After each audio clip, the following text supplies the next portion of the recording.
Come on, Kate, I think you're overreacting. Now, Steve has a home with Ginny and me. But there's no way we're going to live under the same roof with Justin. I am not overreacting.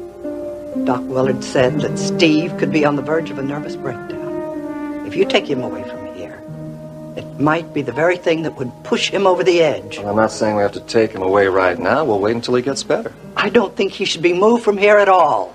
He belongs here. And I don't think he should stay here. Why? Because it's going to be much better for him if he's not living in the same house with Justin. Ryan? This is the way I feel. Under no circumstances are we leaving Steve with Justin for any length of time. I'm going to go upstairs and talk to Steve. Ginny, that boy is your son. You have the right to do what you think is best for him. You know I'm right. Yes, I know. Justin. Close your eyes. Oh, all right. Over here. Right here. I never know. Just a second. Close. Keep them closed. They're closed. Here we are. I never know Straight what ahead. you're going to do. Straight ahead now. Keep them closed. All right. They're closed. Don't you open them. Now? Nope. Crazy man. Now. Here it is, Ashley. The home of what will be once again the king of oil companies, Marshall Oil.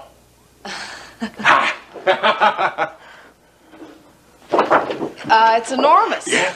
Oh, we're going to be big, Ashley. We're going to do things in a big way. Well, Justin, how are we going to afford this? Don't you worry. You're a pretty little head about this. We'll manage, darling. Now, I want to show you everything. Oh, I want to see it. First, I want to show you the view. Right over here. What do you see, Donna? You recognize anything? Well, recognize what? That building right across the street. It's World Oil. That's right. That's World Oil. Now we won't ever have to let them out of our sight again. Will we?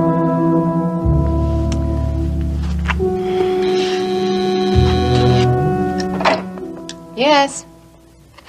Oh, all right. Hello, Marion. How are you? Oh, everything's fine, thank you. What can I do for you? What about Justin Marshall? Of course I know the building. It's right across the street. Justin did what? No, Marion, I don't want to hear any more about the office he's leased. This is something I've got to check out for myself. Thank you.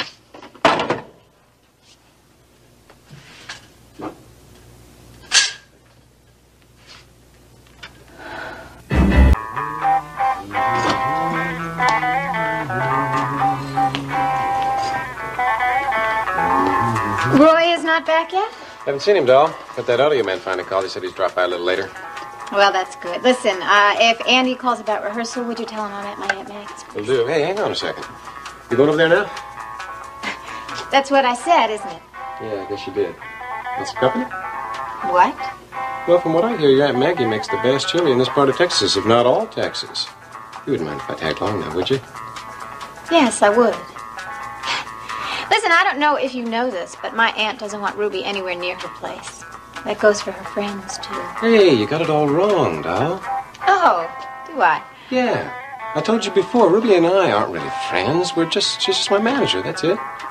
Yeah, right. You're not being fair, you know. You talk about being fair. What you lack in ethics, you make up for in gall. Hey, I'm just a fella trying to make a living. Ruby helps me out a bit. That's it. What's so terrible about that? I don't much like the way you're going about it. What do you mean? Well, I don't think making a living should include trying to poison Billy Joe.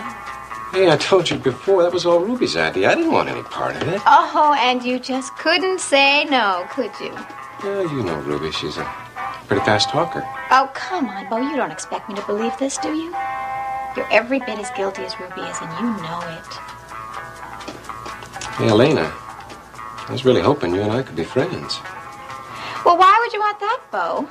I mean, what's in it for you? I like you. That's all. That, and I thought that we'd make a pretty good team. I'm not interested.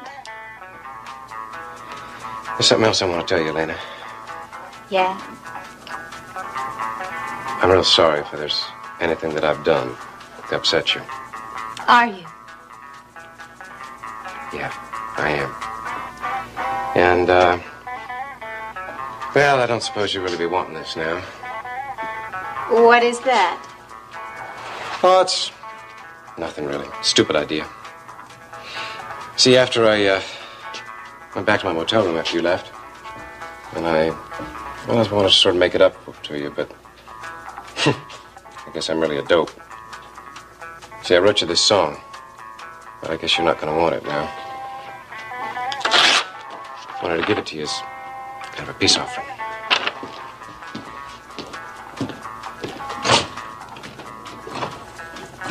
Good show today, Ricky. Hey, thanks. I only caught the tail end of your song, but it sounded terrific.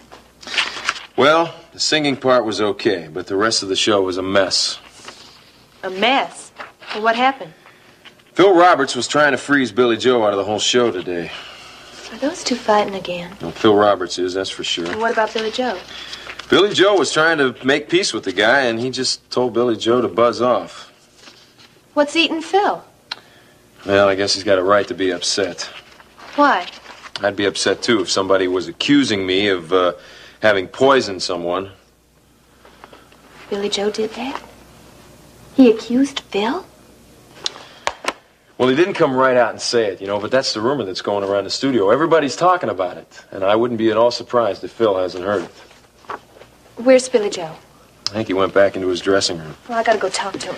Ruby, don't be too hard on him. He really did try to talk to Phil Roberts. I'm not gonna be hard on him, Ricky. I just want to make sure that he's okay. Ruby. Hi, Mrs. Bellman. How are you doing? I was just telling Ricky what a great show it was today. Where is Billy Joe? Well, I believe he's in his dressing room. As a matter of fact, I was on my way there. Can I take him a message? Yes, you can. I want to see both you and Billy Joe in my office immediately. And I do mean right now. Ashley, this area right over here is going to be the reception area. I tell you, it's going to be absolutely fantastic. My interior designer is going to create a very special feeling for this room. Now, wait a minute. You've hired an interior designer? An award winner. He's going to help us create an image of success, of stability, of innovation. The reception area is the first look people will have of Marshall Oil. First impressions count. We have to make absolutely sure that it's right. Well, exactly how much is this impression going to cost? All the furniture is going to be custom made. Well, Justin, you didn't answer my question. The rugs are going to be imported, and the guy has even commissioned an artist to do some wall graphics. Justin, have you gone crazy? What are you talking about? I'm talking about you spending all this money. You're going to put us deeper and deeper in debt. Now stop worrying about the money. Well, somebody's got to worry. You're sure not. It's very important to me, Ashley. But the money's... We'll get the money. Well, now, where's this pot of gold that I don't know about, Justin? Because as far as I can see, all the money's going out, and they ain't nothing coming in. We got to spend money to make money, Ashley. We don't need an office this big. We can start out with a smaller office. I don't want anything small. Besides, I've already signed the lease. You did what? You signed? You signed a lease without even discussing it with me? What do you think you're doing? You're getting us in way over our heads, and don't look at me like that. Rena! Oh, please don't let me interrupt this little family discussion.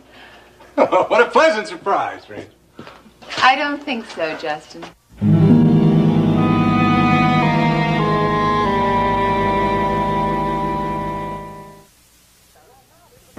I just hope you got a good plan how to get us out of this mess. I'm telling you, she doesn't know anything. Why not? Everybody else does. That's the main topic of conversation around here these days, how Phil Roberts tried to poison me. Okay, so let him talk. Nobody can prove anything. And as long as you refuse to press charges, nothing is ever going to come of it. You're not listening to me, Ruby. I'm listening to you, Billy Joe. Phil Roberts is innocent. You're starting to believe your own lies now, aren't you? No, I'm not, but I'm telling you, you shouldn't stick up for Phil Roberts. Do you know what that man tried to do to you, Billy Joe? Well, he even told me that he wishes he gave you those pills. You're missing the whole point, Ruby. The man is innocent. Okay, so he's innocent, so what's the big deal? You can't go around framing people. I did it for you. I didn't ask you to. Billy Joe, I was trying to help you. From looks, it looks like you're going to help me right out of this job. You know that, Ruby? I got to tell you something. I don't need help like that. You're forgetting something, darling. I'm the one that got you this job to begin with. I'm not forgetting it, Ruby, but what you tried to do was wrong. Can't you see that? It was dead wrong. So what was I supposed to do, Billy Joe? Just stand there and do nothing? Bill told me that he wouldn't stop until you and Ricky were both off the show. So what was I supposed to do? I had to do something. I could have handled Phil Roberts. Oh, yeah. You were doing a great job at handling it.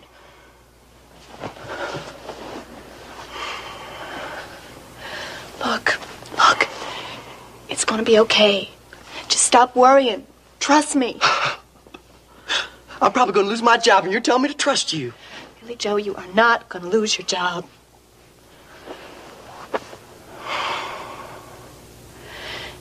As a matter of fact, the more I think about it, the more I think there's a way. There's a way we can turn this whole thing to our advantage. Here's Billy Joe. He and Ruby are still at the studio. Why are they there so late? Vicki Bellman stormed into the studio today and said she wanted to see them both in her office. She was real mad about something. I wonder if she found... Found what?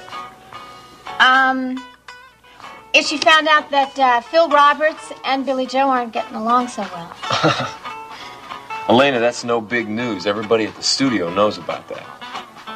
Yeah, I know. Maybe she was just worried about the show. Yeah, well, she ought to be worried about the show. The other day, Phil Roberts came in drunk, and then somebody tries to poison Billy Joe. Have they found out who was slipping him those antibiotics? Well, rumor has it that Phil Roberts did it. Do you really think he would do something like that? I don't know what to think. You don't? No, I go in there every day, and I do my job. I just wish everybody else would do the same thing. Yeah, you're right. Hey, what do you got there? Is that one of those arrangements that Andy was talking about? No, this is a song that Bo wrote. Bo. You gonna use that in your show? I don't know. I guess maybe I'll go over it with Andy and see what he thinks about it. And what do you think about it? I don't know. It might be pretty good. I don't know. Is that guy trying to peddle his stuff off on you? No, he's not. This was just a present. A present for what? Well, maybe he was just trying to be nice. How nice is he being, Elena? What are you getting at? Is this guy coming on to you? Because if he is, I'd love to put him in his place. Vicky, come on. He's not coming on to me. Hey, I could take care of myself, big brother.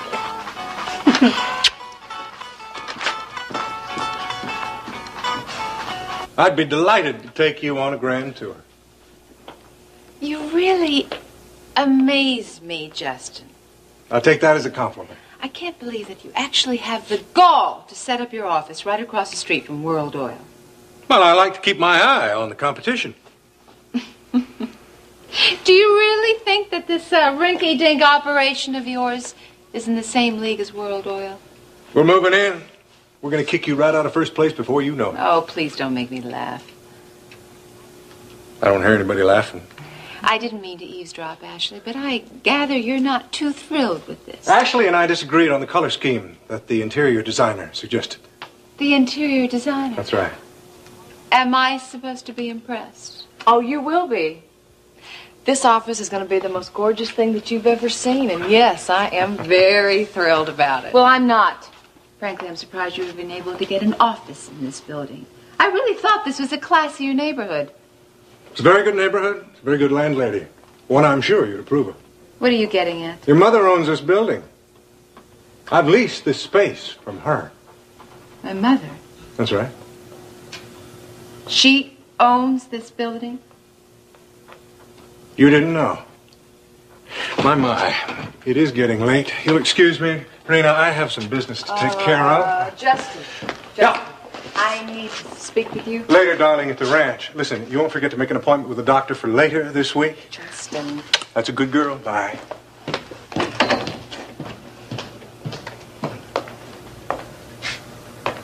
Doctor? The baby. An imaginary doctor for an imaginary baby.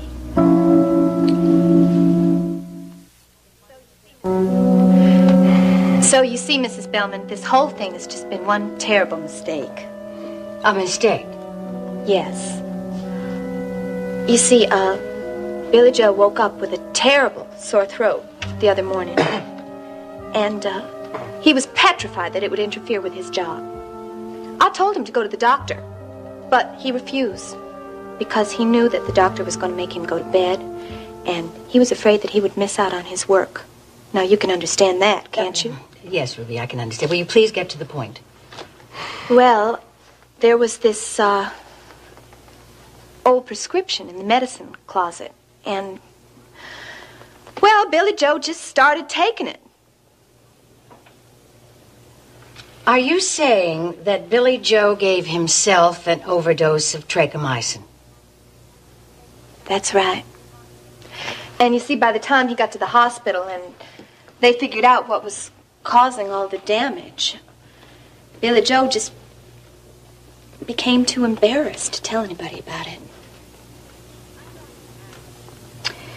I'm going to ask you a question, and I want a straight answer. Of course. Ask me anything you want. Was this some kind of publicity stunt?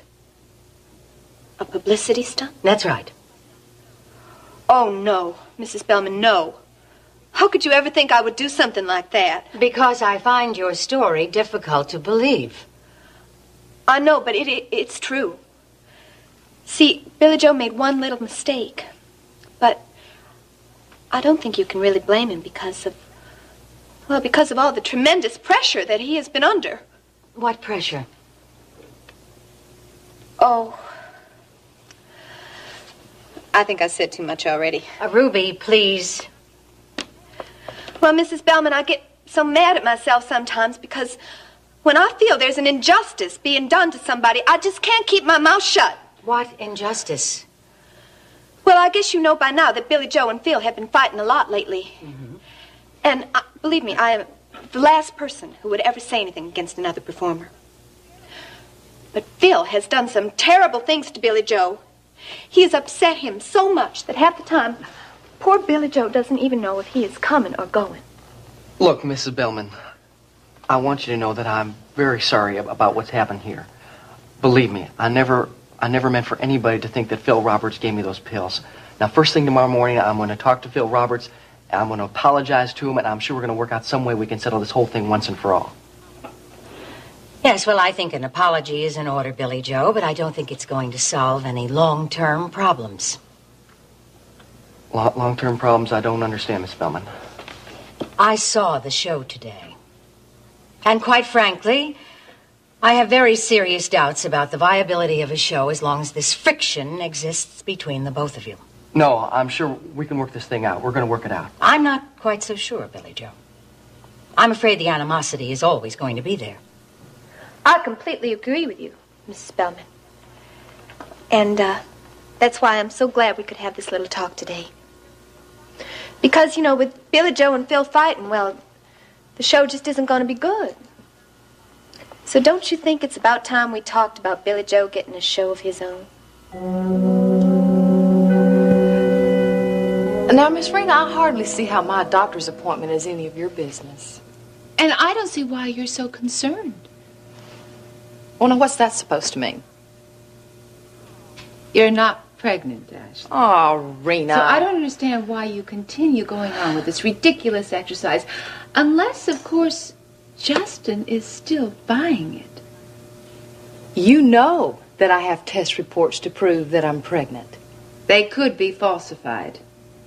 Rena, you know, for a supposedly smart woman, you really don't learn very quickly, do you? I managed, darling. No. You still haven't learned your lesson yet. And what lesson is that, dear? Well, have you forgotten already? Don't you remember what happened the last time that you went to Justin and tried to convince him that I wasn't pregnant? Or do you just want to make a fool of yourself all over again? This is the time I'll be vindicated. Don't count on it. Oh, now wait a minute. I think I'm finally beginning to understand what's happening here. Well, it's really not that difficult to understand. Have you managed to get yourself pregnant in the last couple of weeks? Is that what you've done?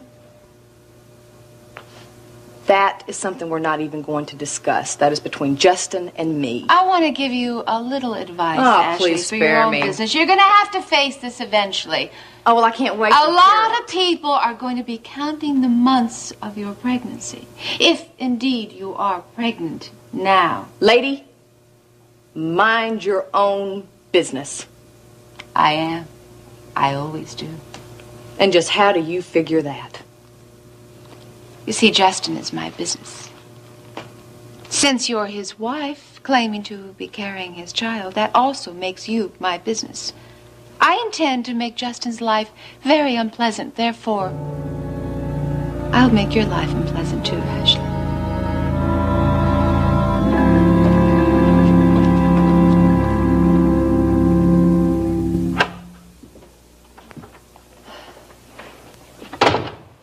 Oh, I was worried. Where did you go? I went for a long walk. I've been doing some thinking. Ginny, I hope you know I didn't want to upset you by what I said. Of course I know that. I just felt it was important for me to say something. See, I've talked to Steve. He doesn't want to leave the ranch. It almost broke my heart when he asked me if I didn't want him here. He asked you that? Yes.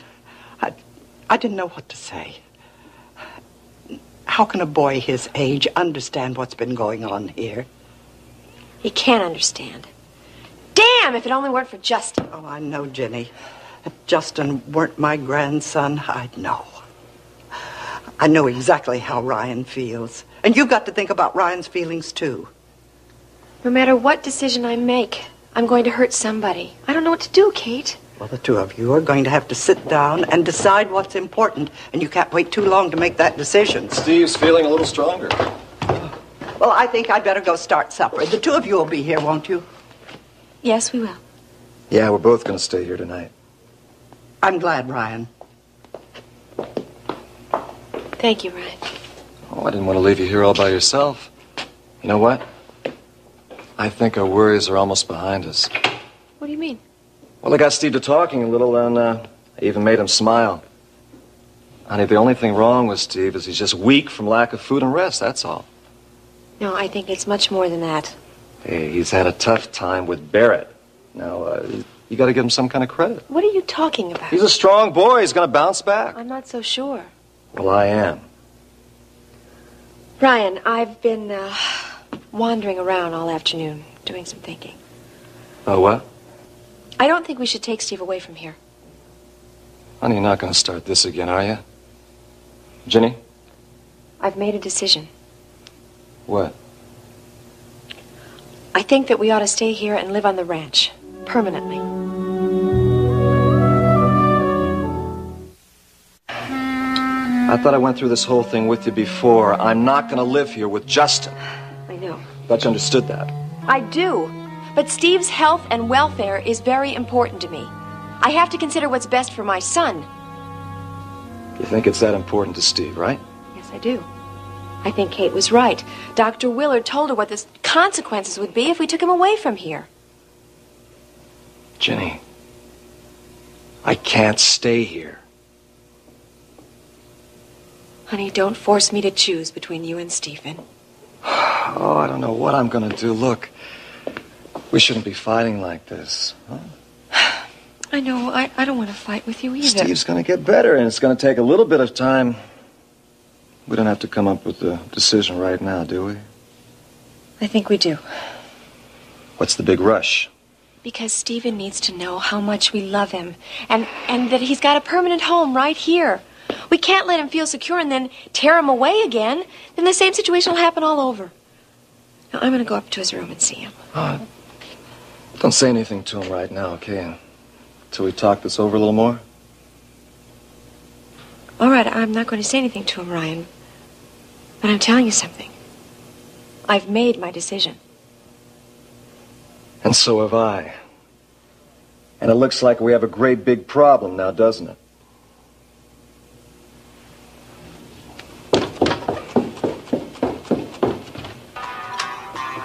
How's Ruby? She in the office? Ruby hasn't come home from the studio. She's still at the studio. Well, that show was over a long time ago. What, are they having some sort of problem? It's no concern of yours. No, what's eating you? You? What's that mean? It means lay off my sister. Hey, what are you talking about? I'm talking about that song you're trying to peddle. Hey, look. I gave Elena that song because I thought it would be good for her. It's between her and me. None of your business. I'm making it my business. Look, you may be one of Ruby's clients, but that doesn't mean I have to like you. I got a feeling that she's wasting her time on you. That's funny. I don't remember ever asking your opinion. Yeah, well, I'm giving it. You know something? I took a look at that song that you wrote for Elena. You're a real no-talent hack. Is that so? Yeah, that's so. And I don't much like you hanging around here all the time trying to push your songs off on my sister. And since when have you become the big musical talent? You don't have to become much of a musical talent to know that the sky is blue and so are you stuff is for the birds. Are you looking for a fight? Yeah. We are both Ruby's clients. We ought to try to get along. Yeah, well, get this. Stay away from my sister.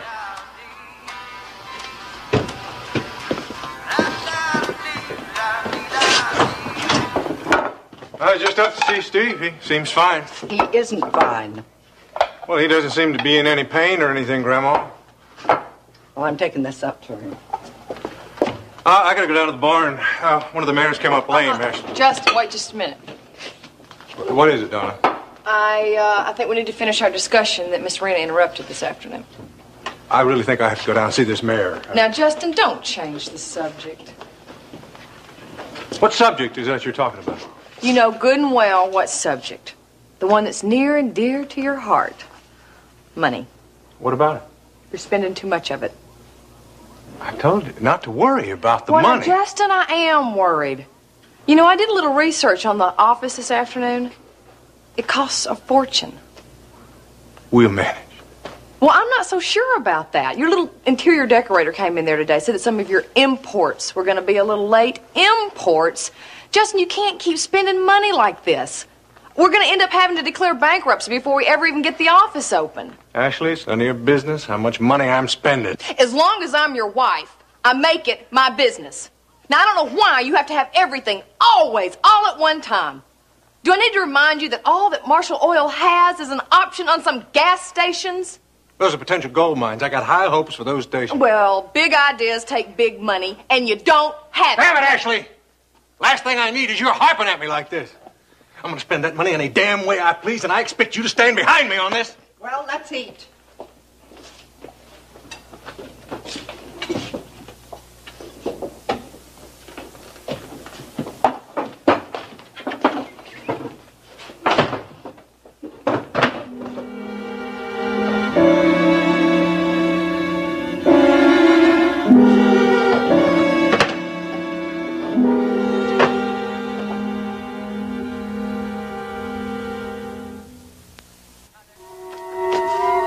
Mother, I want to talk to you.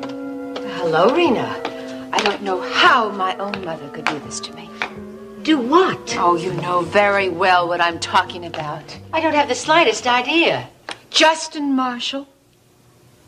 Is that supposed to help me? For the life of me, I don't know why you would lease him an office in a building that you own. Rena, what are you talking about? Would you like me to spell it out for you? Yes, I wish you would. All right. Justin's new office happens to be in a building right across the street from World Oil. You own that building. Oh, yes, I suppose I do. Mama, you can't possibly be that slow. Rena, I don't interview the applicants who want to rent space in that building. I have an agency that handles that. Well, then the agency is at fault. They're stupid because they should have called you. And if they had, what did you expect me to do? Turn them down And that's exactly what I want you to do now. On what grounds? Mama, you know what kind of person Justin Marshall is. Honey, look, I run a business, and it's not run on personal likes and dislikes. Now, I'm sure there are several people in that building that I wouldn't like personally, but they pay the rent on time, and they run legitimate businesses. Well, I can't find anything legitimate about Justin. No, you can't be certain of that. Oh, yes, I can. Rena, you are going to get hurt if you don't stop this. Stop what? His personal vendetta against Justin. Mama, I know exactly what I am doing, all right? Because I have thought long and hard about this, and I'm going to get even with him. Oh, honey, listen to yourself. You sound so childish. There is nothing childish about what I intend to do. I'm going to get Justin and that simple wife of his. Do you know what she's still doing? No. She's still going around telling everyone that she's pregnant with Justin's child. Maybe she is. Oh, Mama, don't be so naive. I am not naive. And I'm telling you, Rena, that you have got to forget Justin and get on with living your own life. I'm going to get even with Justin. With or without your help, Mama. Well, I wanted to ride that pony so bad I couldn't stand it, so I concocted this wild disaster that happened way at the other end of the ranch.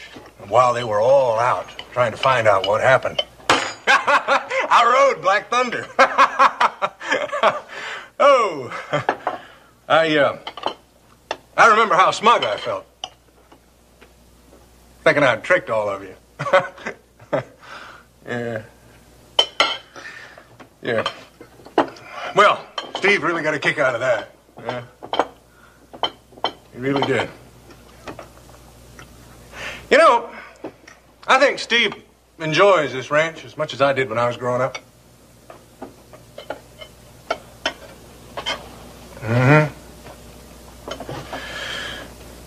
Sure nice having a lot of people for dinner. It's been a long time. Well, Ginny, you're spending the night, I suppose. Yes. What about you, Ryan? I'm staying with Ginny. Mm-hmm. I think your devotion to Steve is very touching. Well, considering the fact that you're not even the boy's real father. We're all concerned about Steve, Justin. And, Grandma, I think you're all worrying unnecessarily. The boy's going to be just fine. Kate, did Stephen eat anything at all today? A little. Grandma, when are you going to come down to the new offices and Marshall Oil? I think you'll be very impressed. I'm not easily impressed, Justin. The bills will be impressive enough. If you'll excuse me, I have some work I want to get caught up on. Yeah, me too. Never dreamed there was so much paperwork getting a new business started. See y'all. Well, I'm through. I can help y'all clean up. Well, thank you, Ashley. Ginny and I'll manage. I'll leave it with y'all.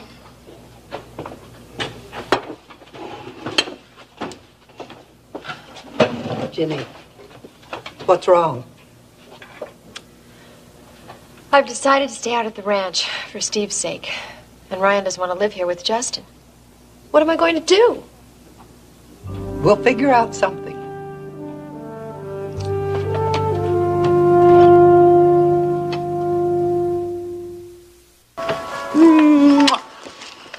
How'd your meeting with Vicky go? Couldn't have been better. What was she all steamed up about? Oh, she wasn't so steamed up. You could have fooled me. She was just a little upset because Billy Joe and Phil haven't been getting along too well lately. Haven't been getting along too well? Ruby, that is an understatement. Everybody down at the station thinks that Phil Roberts tried to poison Billy Joe to get him off the show. Yeah, well, people are going to talk. I'm not going to worry about that. Oh, well, you better worry about that. That's a real big deal down at the station. Yeah, well, Billy Joe's going to go see Phil tomorrow and get the whole thing cleared up. Now, what good is that going to do? He's already seen him a couple of times. It hasn't worked. You know, this time it's going to work. How do you figure that? I just think Phil's attitude toward Billy Joe is going to change when he finds out that Billy Joe might be leaving the show. Well, Victoria gave him the boot? Maybe, but not in the way you think. What are you trying to say, Ruby? Ricky, Billy Joe might be getting his own show. Isn't that terrific? Yeah, that's real terrific. I think it calls for a celebration, a champagne celebration. Yeah, well, if it's all the same to you, I'll pass. Okay. What is it? I can't believe that you would begrudge Billy Joe this little bit of success. I'm not begrudging Billy Joe this little bit of success. To be perfectly honest with you, I don't much care one way or the other about Billy Joe's success. Well, what's the matter with you? I was feeling so good. Why do you want to bring me down? I'm sorry if I burst your bubble. Well, you already have, so you might as well tell me what's wrong. I had a little run-in with your other star client today. You had a fight with Bo? Almost. What about? Elena. What about her? He's been coming on to her, Ruby, and I don't like that one damn bit. And remember, Texas tractors are made right here in the good old U.S. of A. And cut.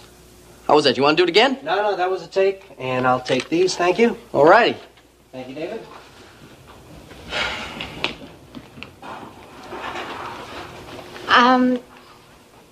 I saw you on the monitors outside. You're really becoming a pro at these commercials. Well, there's not much to it. I just get up there and say the words. Oh, come on. You just make it look easy, but I know it's not. Elena, I got to ask you something. Sure, Billy Joe. Why did you really come over here today? I told you because I wanted us to be friends again. You were right. You really did know about Ruby. You mean about the pills? Yeah, I did. I tried to tell you, Billy Joe. Yeah, I know. Well, see, I can understand you really not wanting to hear anything bad about your sister. You didn't want to believe it. Yeah, I did want to believe it. Well, she told you, didn't she? Yeah.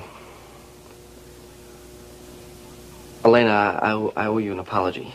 Hey, it's okay. Look, if somebody told me something bad about Ricky, I wouldn't believe it either. Well, the crazy thing is, Ruby thought she was doing me a favor. You know how Ruby is. She gets carried away sometimes. You don't have to explain. I had no right jumping all over you like that. Well, look, Billy Joe. It's okay. And you were right.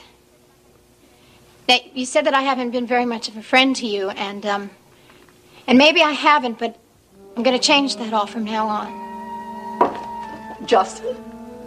Grandma, I didn't mean to scare you. Oh. I just saw a light on in here. Well, I'm glad you're here. I want to talk to you. What about, Grandma? Sit down, Justin.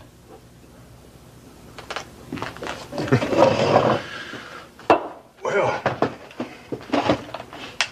sounds serious. It is very serious. I want you and Ashley to move off the ranch. I don't believe I heard you right, Grandma. You heard me. I want you out of this ranch, and I'm willing to buy you out. Now, what brought this on? Steve. What are you talking about? Doc Willard says it would be dangerous to move him off the ranch. It might even kill him. Oh, what's the problem? He can stay here as long as he wants. I've always liked that kid. Not that simple, Justin. Oh, Grandma, why not? Ginny wants to stay here with him. Oh, now I see what you're getting at, Grandma. You want Ryan and Ginny to live here. You know Ryan would live here because of me, right? That's why I'm willing to buy you out. This ranch means everything to Steve. Doesn't mean anything to Ashley, and not much to you either. That's where you're wrong, Grandma. This ranch has always been very special to me.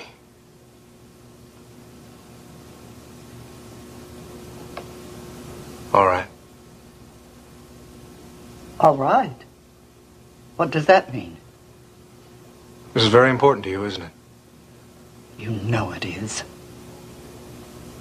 I'll go along with it. Just like that. I want to help out any way I can, Grandma. Does that mean I can go ahead with the papers? As soon as you want to. What are you up to, Justin? Oh, Grandma, why do I have to be up to something anyway? I just want to help the family out. I want to thank you, Justin. That takes a great load off my mind. And Ginny and Steve will be very grateful. Like I said, Grandma, I just want to help out. Well, I'm really tired. I got a big day tomorrow. I better go to bed. $5 million isn't too much to ask, is it, Grandma? I mean, it's a nice round figure. What? I think you heard me, Grandma. I want $5 million for the ranch. Justin, you're just the same as you always were. I don't know why I thought you might have changed. I'm sorry, Grandma. That's my price. $5 million. Take it or leave it.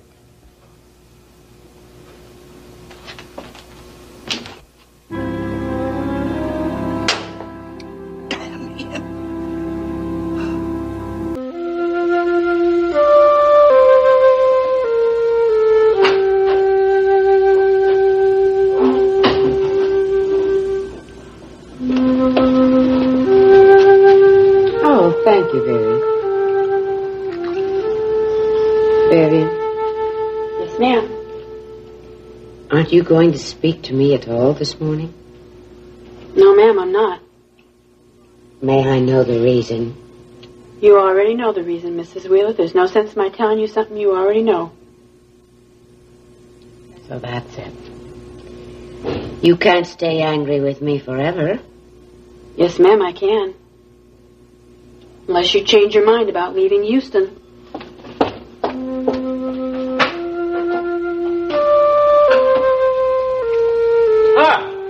Morning, Mrs. Marshall.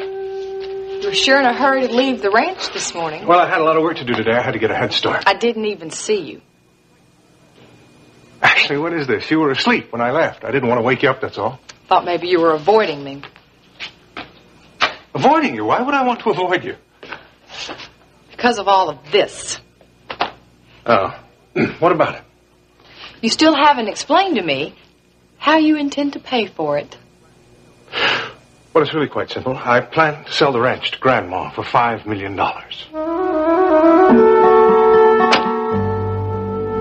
Nina, nice surprise. How are you? Artie Newman, the best detective south of the North Pole. I'm just fine, thank you. You know, you would never be cast as a private eye in a movie. You just don't look the role. Well, that's why I'm good at my job. So, how are Vicky and Stryker? I haven't seen them for a few weeks. They're fine, too. Well, what can I do for you, Rena? Artie, I have a very special favor to ask of you. Sure, what is it? I want you to follow Ashley Marshall, Justin Marshall's wife. Rena?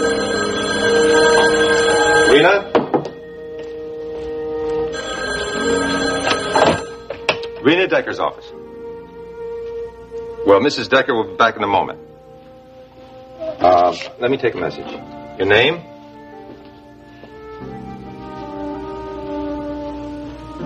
Fine, I'll have her called the moment she comes in. Thank you. Grant, what are you doing answering Rena's calls? Well, somebody has to. She's obviously not here, and her secretary isn't outside. Well, where is she? I don't know. Nobody seems to know. She's been gone all morning. That's odd. I've got an important report to go over with her, and I'm wind up answering her telephone. I don't have time for this. Who does? Rena Decker's office. Who? Yes. I'll have her call. Thank you. There's obviously a jam up at the beauty salon. They have to move her hairdressing appointment till later. No, you're really getting the hang of being a secretary? Oh, be quiet, TJ. This is not funny. Well, Rita probably has a good reason for not being here. Better. Yes. I don't think I quite understood you. You want me to follow Mrs. Justin Marshall? That's right. Don't worry, I have a very good reason in asking you to do this. I don't know. Now, I know you've done a lot of detective work because Mama and Daddy That's raved true, I about you. have. Good. Then you shouldn't have any trouble in doing this for me. Well, that all depends what it's for. Most of the investigative work I do for Vicky and Strike is for business reasons. Is this business? Not exactly. Rena, if you want me to follow someone, I have to know why. I want you to find out who Mrs. Marshall's doctor is. I'm still not making any sense out of this. Mrs. Marshall claims to be pregnant. I have every reason to believe that she's lying. So you want me to follow her to find out if she's pregnant? Yes, exactly. Will you do this for me? I don't usually get involved in this kind of thing. And I still don't know why you want to know this. Hardy, please, it is very important to me. Look, I don't think that... If you get this information for me, there'll be a nice little package of money in there for you. Look, I think you'd be better off getting someone else, someone who does this kind of thing. No, I wouldn't think of it. Hardy, you've got to help me. Her name is Ashley Marshall. She works in the building right across the street from World Oil for Marshall Oil Company. I remember that company. Are they back in business? For the time being. Hardy, I hope you get right on this because it means an awful lot to me. Have you gone clear out of your mind? $5 million. What makes you think that your grandmother's going to pay that for that ranch? She wants it. I know how badly she wants it. But it's not worth nearly that much. Maybe not to someone else, but it will be worth it to Grandma. Now, Justin, wait a minute. Did Kate actually say she was going to pay that for the ranch? No, not yet, but she will. Oh, not in your lifetime. Justin, she isn't crazy. Now, why would she pay that for the ranch? Steve. I'm sorry, I still don't understand. It's very simple, Ashley. She thinks it's very important for Steve to grow up on the ranch. If Steve is there, Ginny and Ryan have to be there. Oh. And Ryan Connor won't live in the same place as Justin Marshall. Right. Now you've got the picture. Won't upset you very much if I sell the ranch, will you? Sweetheart, you know I don't mind. I've tried to get you to sell the ranch back to Kate from the beginning. But... But what, dear?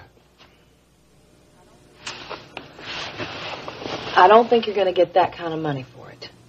And I just hope that you're not counting on that money to get you out of this financial bind you're in. Ashley, you worry too much. You let me worry about the money. You worry about yourself and our baby.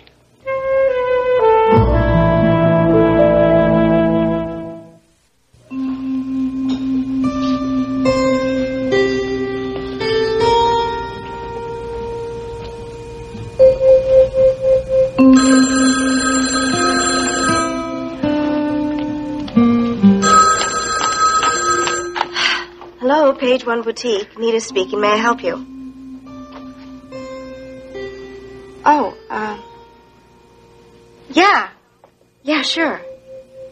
No, I'll be here. Bye. Nita, I just finished doing the books from yesterday. Honey, for our first day, we did all right. That's great. Who was on the phone? Billy Joe. What does he want? He wants to come over to see the baby. Oh, well, that's no problem. Sweetheart, Billy Joe Jr. sleeping like a top in the back room. Nita. Paige, I don't know why, but I just feel so funny about having Billy Joe come here. Funny why? I don't know. I guess it's because he hasn't come to see Billy Joe Jr. for about 2 months. Sweetheart, Billy Joe sees the baby all the time. Yeah, I know, but Well, this time he's coming in person. Usually he sends Ruby, and Ruby picks up the baby and then takes him to the apartment. I thought things were getting better between you two. What makes you think that? Because I saw you talking at the party. Yeah, but I did all the talking. No, Billy Joe still doesn't want to have anything to do with me. Oh, honey. He can't mean that, not if he's coming over. Paige, that's what's bothering me here. I don't understand why all of a sudden he has to come over here. Don't you want to be friends with him, Nita? Oh, yes. More than ever. But Paige, he won't forgive me for going through with the divorce. Honey, it isn't easy for two people to get along after they've been divorced. It just takes time. Dennis felt the same way about me at first. But now I think we finally reached a point where we can start to build a friendship. And I know that the same thing is going to happen for you and Billy Joe. You think so? Yes, I do. Hello, Vicky. Hello, Dennis. I'm sorry if I'm interrupting you at a bad time. No, you're not at all. Please sit down. Thank you. I wasn't aware you were back at work. Well, actually, I'm not. That's the reason I'm here. Oh, what is it, Dennis? I came by to give you my notice. Oh, Dennis. I'm very sorry to hear that. But you know, you really should be talking to Elliot about this. It is his department. Well, I've already spoken to my father. But I felt that since you're the one who arranged for me to work at KVIK in the first place, I should give you some kind of explanation. No, you don't owe me any explanation. Are you taking a job in a related field? No, it's nothing like that. As a matter of fact, I'm not taking a job at all. Not right now, anyway. Oh, you're taking a vacation? Sort of. I just need to get away for a while. Well, what are you planning to do? I don't have any plans. I guess when you come right down to it, I've never really known what I wanted to do. I'm just falling into things, and I'm tired of living my life that way. I can understand that, Dennis. You can? Mm-hmm. Yes, I do. And I think you're doing the right thing. And if there's ever anything I can do to help you, please let me know. Well, thank you very much, Vicky. Well, Dennis, we're going to miss you. And you've done a very good job for us. If you do decide to stay in broadcast journalism, there are always openings at other stations in the Victory Network. Thank you, Vicky. But right now I want to put as much distance as I can between myself and the things that have been happening in my life lately. You know my mother's leaving Houston as well, don't you? Yes, I do. Are you going with her? No. Whatever decision I make will be my own. But right now I'm not really sure where I'm going. I'll see you later. Good luck, Dennis. Thank you.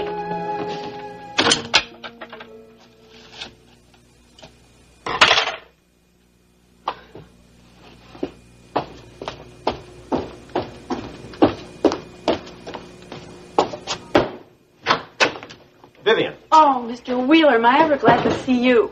Why? What's the matter? What's wrong? Would you please talk to Mrs. Wheeler About what?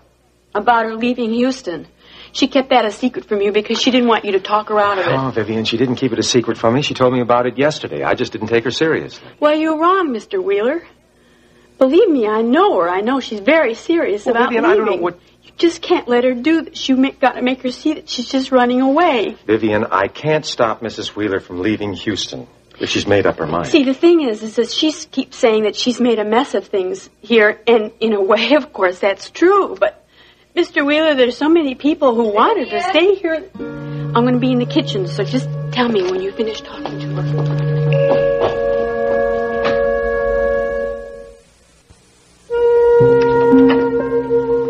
Ashley?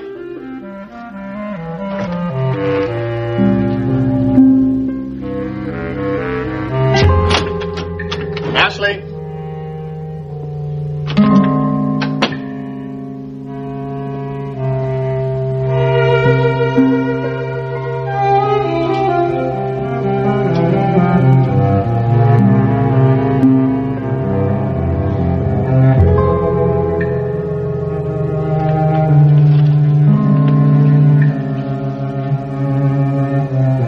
you want with my wife, TJ. She's a beautiful woman, isn't she? Actually, I wanted to see you. I don't know if we have anything to talk about. I thought it was real interesting that you leased these offices right across the street from World Oil. Something of a coincidence. Maybe. This does happen to be the best location in town, though. Well, then that's your reason for locating here. What are you implying? Nothing. But there is something that we've got to talk about. What's that, TJ? Oil leases. The ones that you were working on at World Oil just before you left. See, I'm going to be keeping a real close eye on those leases. Oh, you are? Are you implying that I would try to steal those World Oil leases? No, I'm just putting you on notice. That if you should, shall we say, think of trying it, it just wouldn't be a very wise move on your part, Justin. TJ, I would never try to monkey with those leases. Well, good. Now we understand each other. Yes. Is Ashley going to be working here with you? There you go again, asking about my wife. Merely a passing interest, Justin. Nothing to get excited about. We did go to school together, or have you forgotten? No, I haven't forgotten. But it's a long time ago. I think it would be good for you to keep your relationship with my wife in the past where it belongs. Well, I was just wondering how long she was going to be working. I mean, I thought with the baby and all. Thank you for your concern. She's still working. The baby is still months away.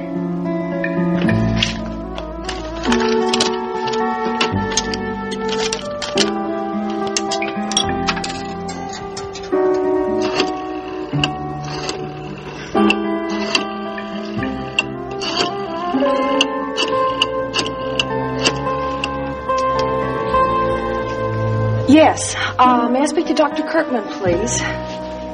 No, I'm not a regular patient. This is Mrs. Justin Marshall. Thank you. Dr. Kirkman, this is Ashley Marshall. Is it possible for me to come in and see you today? It's very important. Dr. Kirkman, this is really very important. Is it possible for me to see you tomorrow? I need help.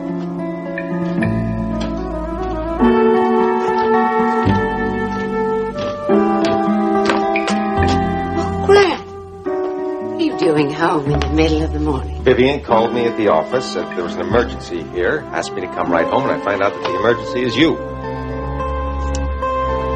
I love Vivian dearly, but she does tend to overreact. Well, she's not overreacting. You are serious about leaving Houston, aren't you? I told you yesterday I was leaving. Yeah, I know, but I didn't think that you were serious about it. As a matter of fact, I talked to Elliot about it. He didn't believe it either. Elliot obviously doesn't know me as well as he thinks he does. What are you trying to prove? I'm not trying to prove anything. But you can't leave like this. I really don't see why everyone's in such an uproar. Oh, I'll bet some people, and you know exactly who I mean, are dancing in the streets. Oh, come on, Iris, I'm serious. Vivian thinks that you're running away, and I'm beginning to agree with her. And if I am, is that so terrible? Yes, it is. If you are running away. Oh, Iris, you made a mistake. I've made mistakes. Everybody makes mistakes. Why don't you reconsider? I've made my decision.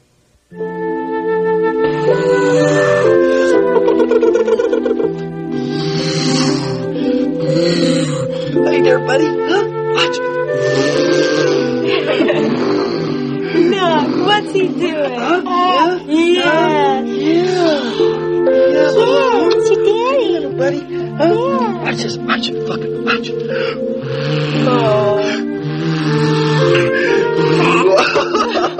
Don't go away from Daddy, huh? I think it's time for a nappy poo, huh? Yeah, time to take a nappy poo. Want to take a nap? Come on. Come on. Yeah. Say bye-bye. Bye-bye. I'll be back in a minute.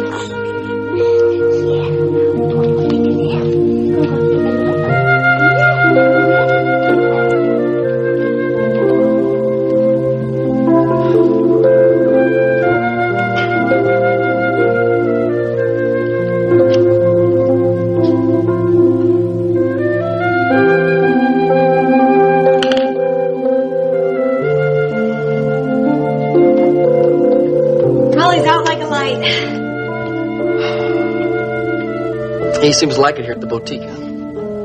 Yeah, he does.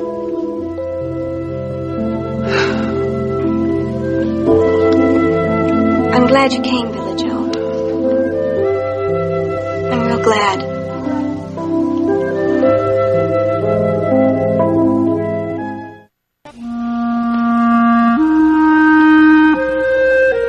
I came to see Billy Joe Jr. I know. But usually you send Ruby over to pick him up. Yeah, well, Ruby had some business to take care of this morning, so she couldn't make it. She could have come in the afternoon. You didn't have to see him this morning. Nita, don't go reading things into this. I didn't come over for any other reason except to see Billy Joe Jr., and that's all. Now, I'm even sorry I did that.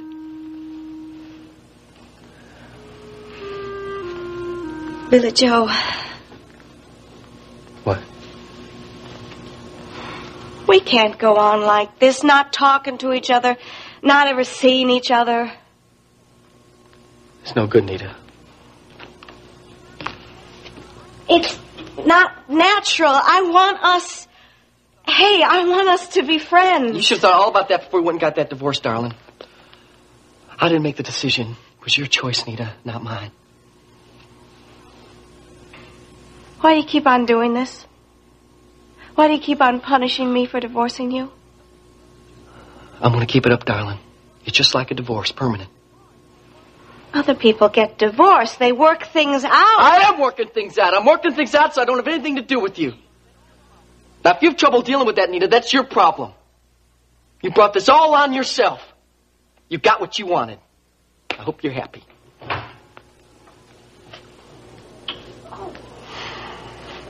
Billy Joe, I was hoping you'd still be here when I got back. Paige, would you look after Billy Joe Jr. for me? Gotta go to lunch. Sure, I'd be glad to, Nita.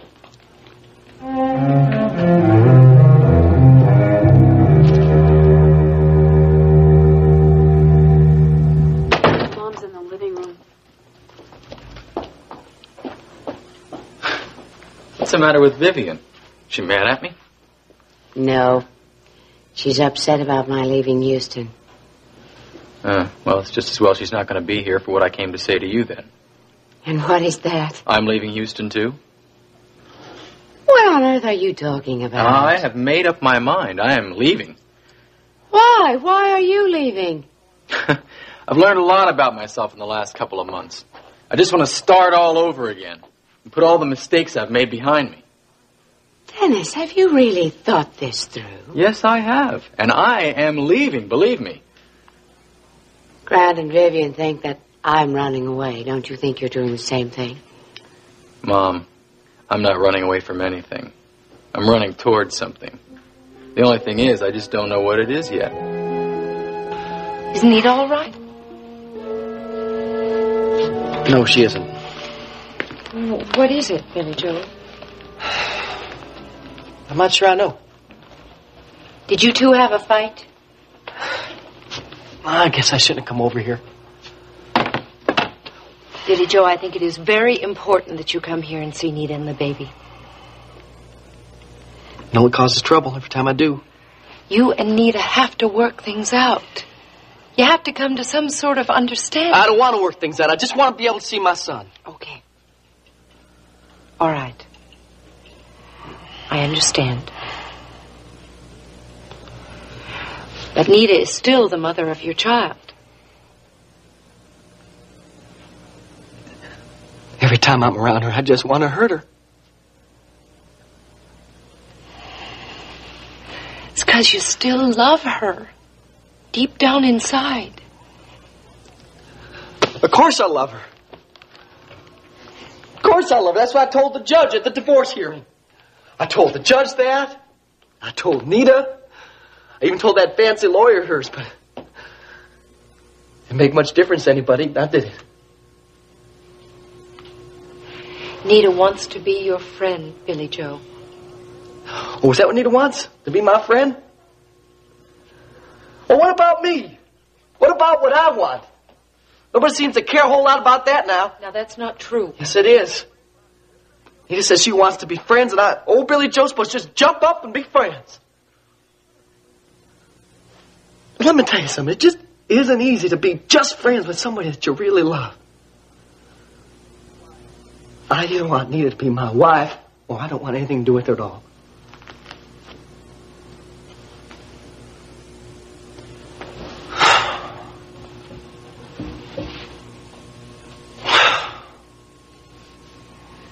I know what you mean. Believe me, I know exactly what you're going through. Yeah, I guess you do. Billy Joe, you helped me make a very difficult decision in my life. I would like to help you now if I could.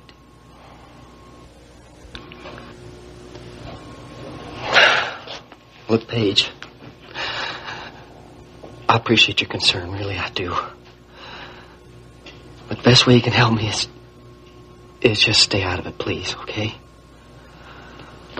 I got some work to take care of, so excuse me.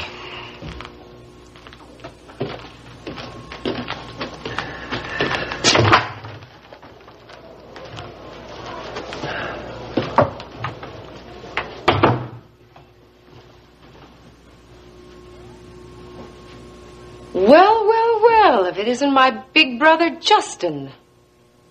What are you doing here?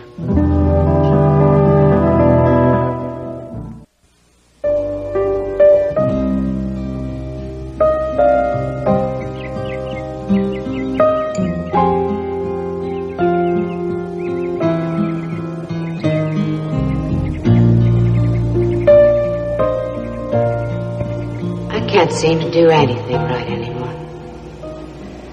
First Dennis and this party business, which I couldn't get out of. And now poor Ashley. The last thing I wanted to do was hurt that girl. Did you hurt her? I'm afraid so. It wasn't intentional, but... Mrs. Decker forgave you. Maybe Mrs. Marshall will, too. Oh, I don't think so. I've ruined the child's life. Same way I ruined Dennis's life and Ryan's. Mrs. Wheeler, Dennis and Mr. Connor seem perfectly fine to me. Well, Ashley isn't perfectly fine. She certainly has a loud voice when she's mad. I could hear her all the way back in the kitchen. Well, I was really surprised that she was shouting at you. She's usually so shy. She has every reason to be angry with me.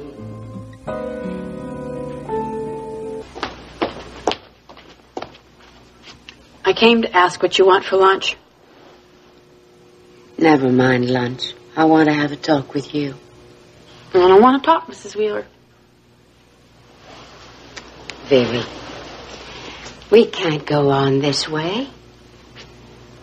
You didn't even discuss it with me before you decided you were going to leave. You didn't even ask me about it. I realize that. I suppose I was wrong. Come on, baby, sit down.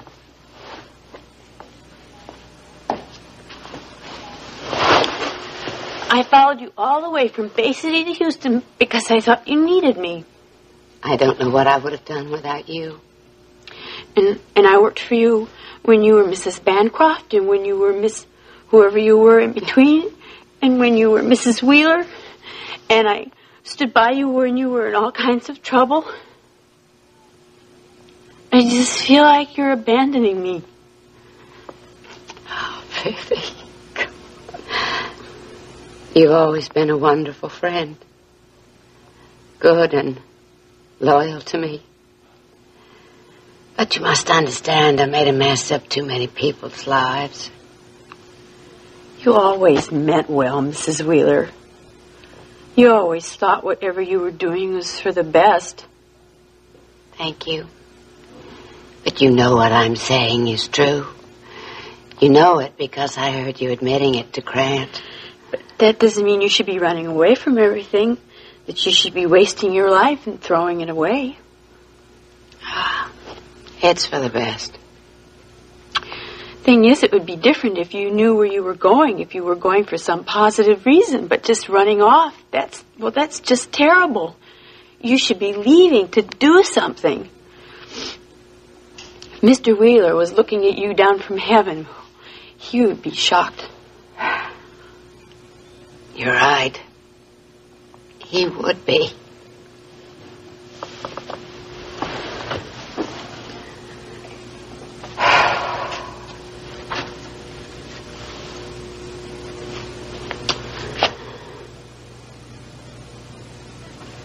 Well, that's it, baby. Alex. That's what? I should be going somewhere for a purpose.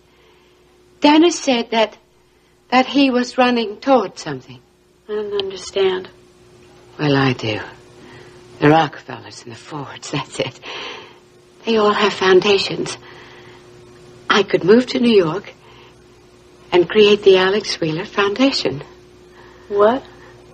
I could do wonderful things for people, and it would be a memorial to Alex. You mean like the Fords and the Rockefellers with all their money? Yes. But you could do that, Mrs. Wheeler. You have as much money as those people, don't you? Well, I certainly have enough money to help the less fortunate people of the world.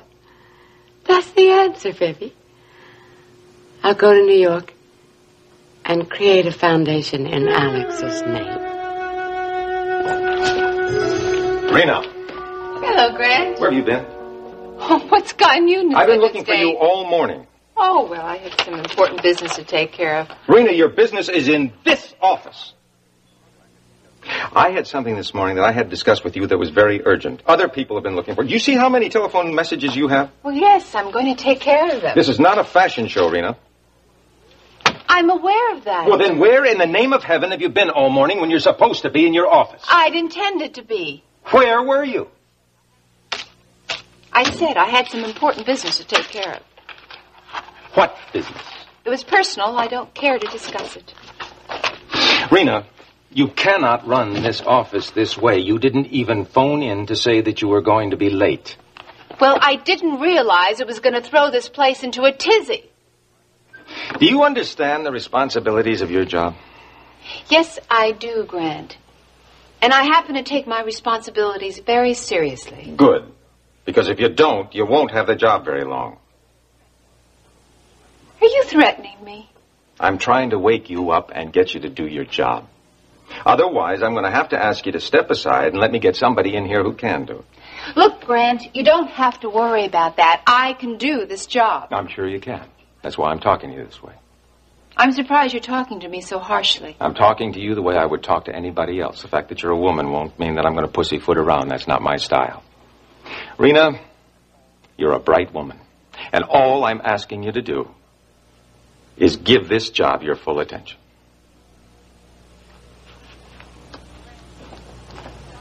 Grant, sorry about this morning. It won't happen again, I promise. Call your hairdresser. Hello, Hardy. It's nice to see you. Hi, Vicky. Please sit down. I'm sorry to bother you on this matter. Well, what is it, Hardy?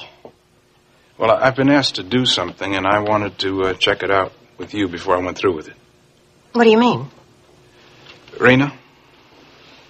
Rena? What's she up to? Well, she came to see me earlier this morning. Oh? What did she want? Something I don't do. What did she ask you to do? She asked me to follow Justin Marshall's wife, Ashley. Rena wants to know if Mrs. Marshall is pregnant. Oh, I don't believe this. This is too much. Wait till I get my hands on that girl. Oh, look, maybe I shouldn't have come over. Oh, no, Hardy. Please, you did the right thing, and I'm sorry I exploded. But this thing with Justin and Ashley has become an obsession with Rena. Please, Hardy, I would appreciate it if you would just forget that Rena ever came through your door this morning. Okay. I can't say I was looking forward to following Mrs. Marshall. No, this calls for a personal visit. Thank you, Hardy, for coming over to tell me about this. I'll see you out. And then I am going over and straighten my daughter out.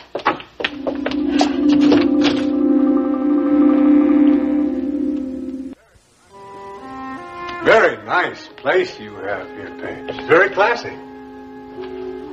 Thank you. I'm glad you approve. I read that glowing report in the paper about your opening. Oh, did you? Mm-hmm. Too bad you didn't bother to accept my invitation. You could have experienced the gala firsthand. I don't remember getting an invitation. It must have been lost in the mail. Doubtful. Yours was delivered by hand, Justin. What is it? Were you waiting for all the results to come in? Waiting to see what Iris's opinion was going to be? Iris's opinions are of no concern to me anymore. I don't know if you're aware of this, but the venerable Mrs. Wheeler had me booted out of World Oil. Oh, I'm aware. I'm forming my own company, Marshall Oil.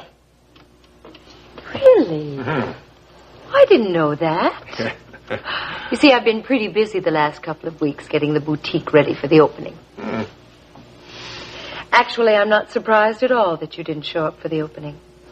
I sent invitations to everyone in the family, and nobody bothered to respond.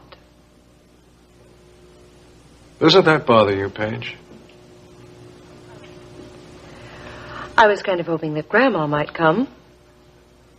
Grandma isn't up to stepping out these days, Paige.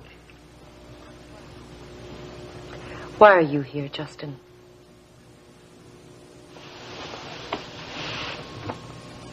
I'm your brother.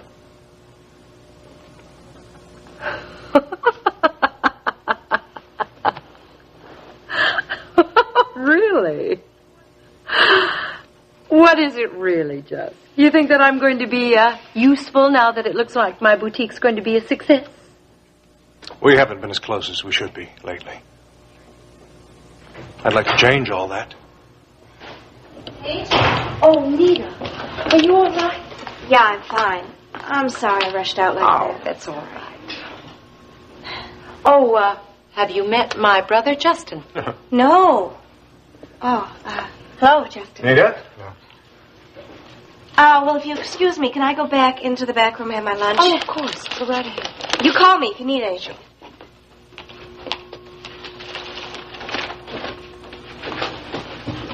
Isn't that Billy Joe Wright's wife? Ex-wife. They're divorced. I didn't know that. He seems to be making quite a name for himself in the Phil Roberts show. Yes, he does, doesn't he? I guess with that kind of overnight success, it places quite a strain on a marriage. Actually, I don't think that had anything to do with it at all. Poor Billy Joe. Why, poor Billy Joe?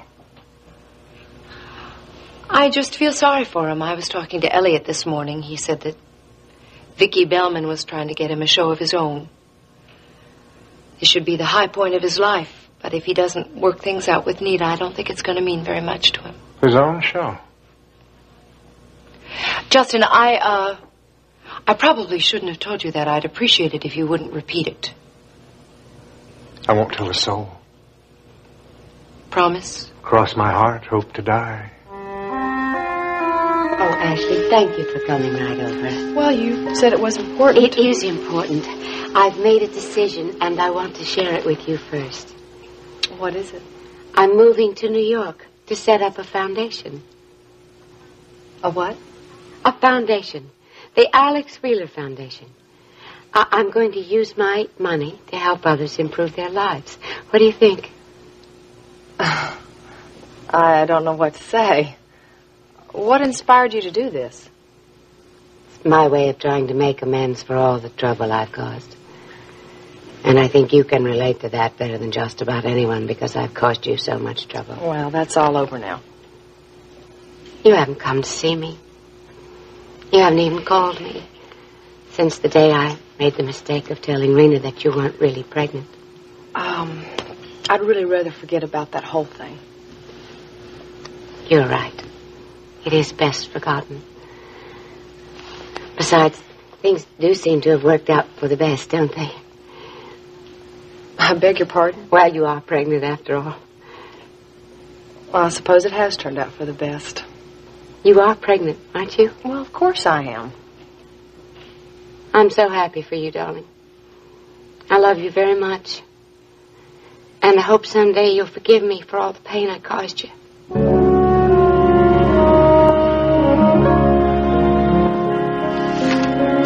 Where were you this morning? If you've come to throw stones, you're a little late, TJ. Grant was already here. Well, Grant had every right to be upset. I know. Well, good. You know, things were really hopping around here this morning. And I should have been here. Is that what you've come to say? Nope. I wanted to give you this list of oil leases. They're the ones we almost had firmed up just before Justin left. I think you ought to get to work on them right away. And Justin might try to pirate them, is that it? Well, I don't think Justin would be that stupid. He knows he couldn't get away with it. Where that snake is concerned, you never be sure of anything. You know, he's got office spaces right across the street. Yes, I know. I've already seen them. When? Oh, I was one of his first visitors. Is that where you were this morning?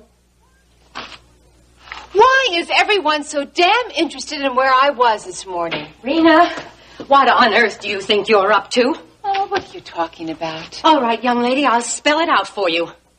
Hiring a private detective to spy on Ashley Marshall.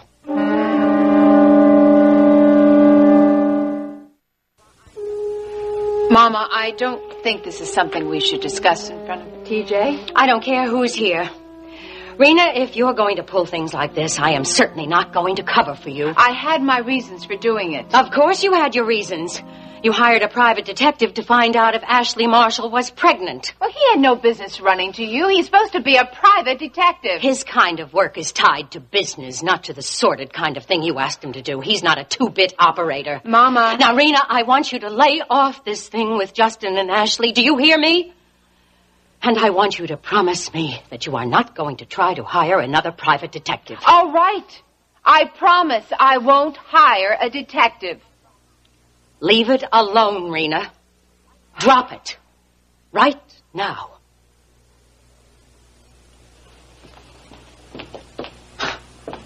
I guess today isn't my day. So, that's where you were this morning. This is none of your business, TJ, so just stay out of it. Why are you so determined to prove that Ashley isn't pregnant? Oh, I know she's not pregnant. I just know she isn't. I promised I wouldn't hire another detective, but I'll get proof on Ashley even if I have to do it myself. Then what? I'll deliver it to Justin in person. I'm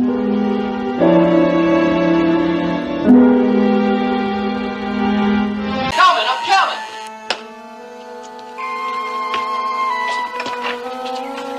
Well, hello, Billy Joe. Justin, what can I do for you? Well, are you going to invite me in, or do I have to stand out there? Yeah, well, I don't have a whole lot of time. I got to be at KFIK for the Phil Roberts show. Well, I'll get right to the point, then. I've got a proposition to make to you. Hello, Jimmy. You're home from work awfully early, aren't you, Ashley? Oh, yeah, I am. How's Steve doing? He's better. I'm glad. I sure couldn't tell from the look on your face. I'm very concerned about Steve and the future. And the way things are going to work out here on the ranch. Oh, well, Jeannie, don't get down. I'm sure that everything will work out all right. It has me down. I'm very worried about him. His health's at stake here.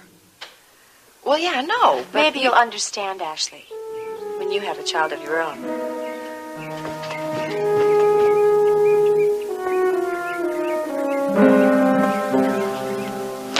Why are you so determined to prove that Ashley isn't pregnant? Oh, she's not pregnant. I just know she isn't. I promised I wouldn't hire another detective. But I'll get proof on Ashley even if I have to do it myself. Then what? I'll deliver it to Justin Marshall in person. I don't understand you, Rena. What don't you understand? Why you allow your preoccupation with Justin to disrupt your life? It's not a preoccupation. I can assure you that my life is not being disrupted. You were over at Justin's offices this morning when you should have been here working, weren't you? No, you're going to jeopardize your position with World Oil just to get some petty information on Ashley. Why are you so concerned? I'm not. Seems to me you are. Does it have something to do with your previous acquaintance with Ashley? What are you talking about? You knew her in college, didn't you? Just barely. TJ, I have a feeling that there's something you're not telling me. No. I simply agree with Vicky, that's all. I think you're being foolish pursuing this business about Ashley's pregnancy. Look, I've got work to do. And so do you. So you better get to it.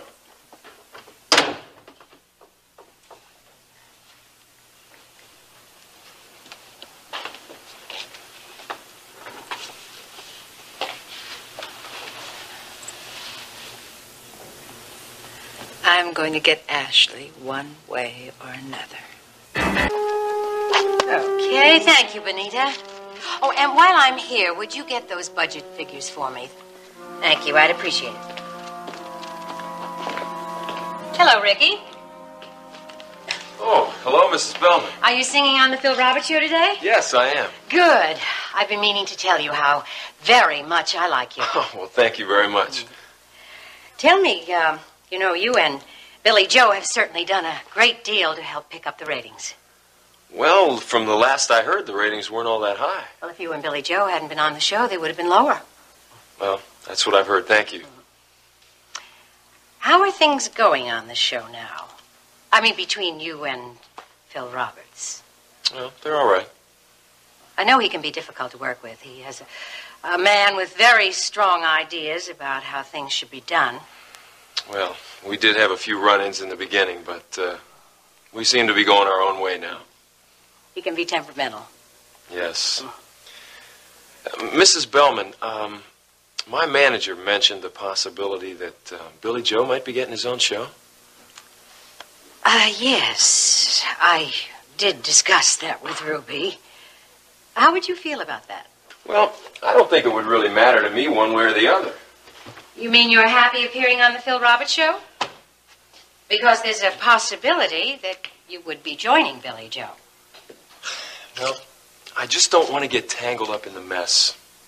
You know, singing's really a lot of fun for me, Mrs. Bellman, and well, the way things have been going lately, it just hasn't been as much fun. I understand.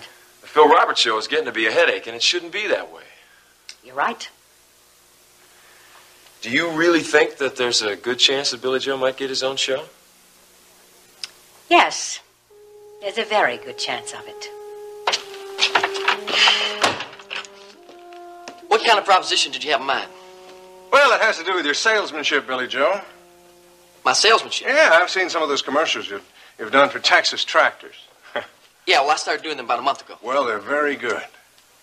You have something special about you, something that makes people want to trust you. I think it's because you're so natural. Look, Justin, I know you're leading up to something, so why don't you just get to your point? Well, that's another quality people like about you, Billy Joe, is your candor. You get right to the point. Yeah, you might do the same, if you don't mind my saying so. Right, well, of course. Listen, are you aware that I'm reviving my family's old oil company, Marshall Oil? No, I didn't know about that. Well, that's why I need someone like you to get the word around. Represent me, in other words. Represent you how? Well, be sort of a spokesman for the company. Specifically my Ace High gasoline stations. I mean, you travel the country all around, going on personal appearances, doing commercials. For your oil company, the Ace High service stations. Right. There's a lot of money in oil, Billy Joe. Be a lot in it for you.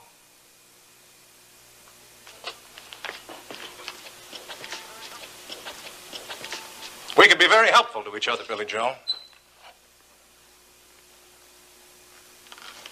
Yeah? Yeah. Listen, you don't have to make a decision about this right away, but I do hope you'll think about it.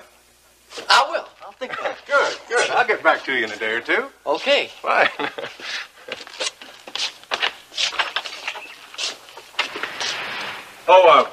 One more thing, Billy Joe. At this stage of the game, I think it'd be best if we kept this between you and me, okay?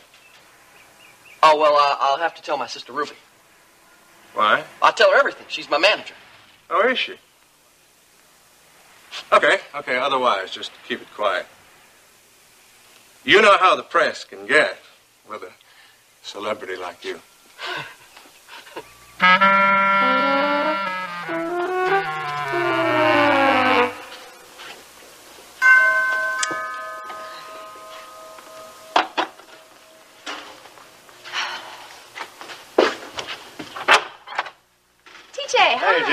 Come on in.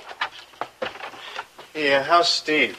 Gray tells me he's not feeling it. Oh, he's much better, thank you. I was just taking a tray of lunch up to him. Oh, good. Well, I won't keep you then. Did you come to see Ryan?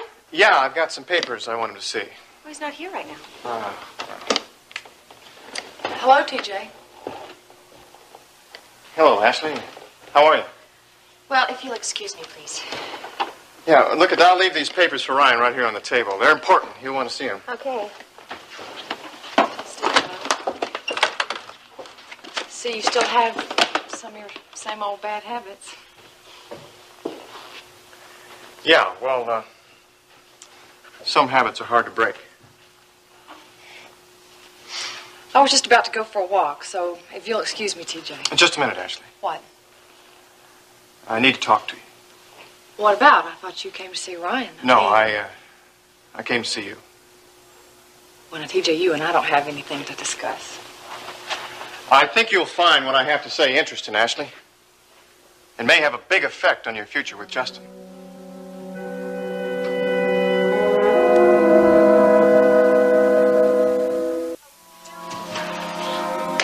Oh, Mrs. Bellman. Hi. Hello, Ruby. I dropped by your office and they told me you might be here. Yes. What can I do for you? Well, it's about Billy Joe having his own show. You said you were going to get back to me on that. It's under consideration. Is that all you have to tell me? Yes, at the moment. Ruby, these things take time. Well, how much time? I mean, I got the impression you wanted to move on it right away. At the moment, it's still in the talking stage. Our program director is taking the proposal under consideration. Uh-huh. And when's he going to get back to you?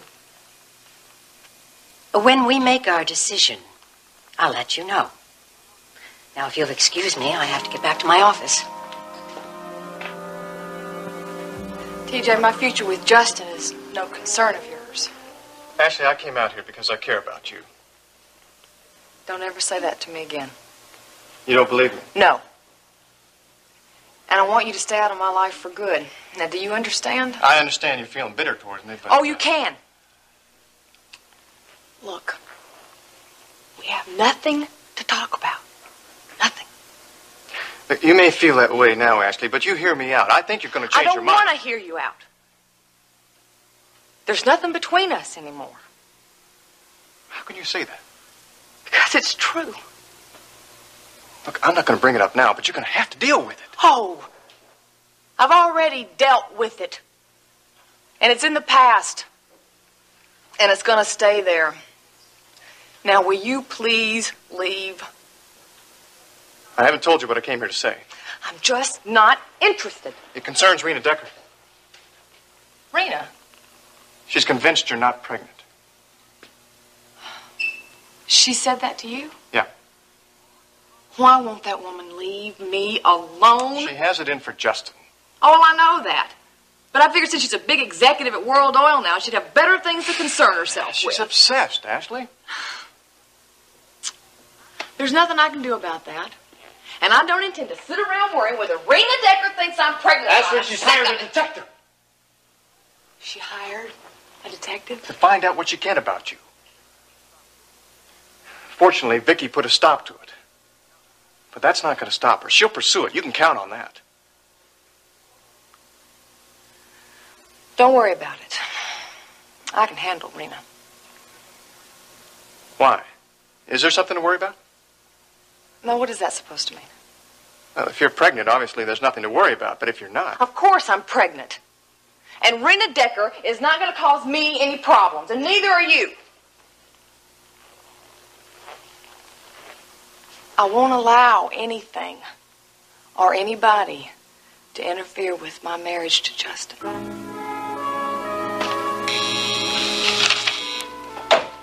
Yes. Oh, send him right in. Thank you, Joyce.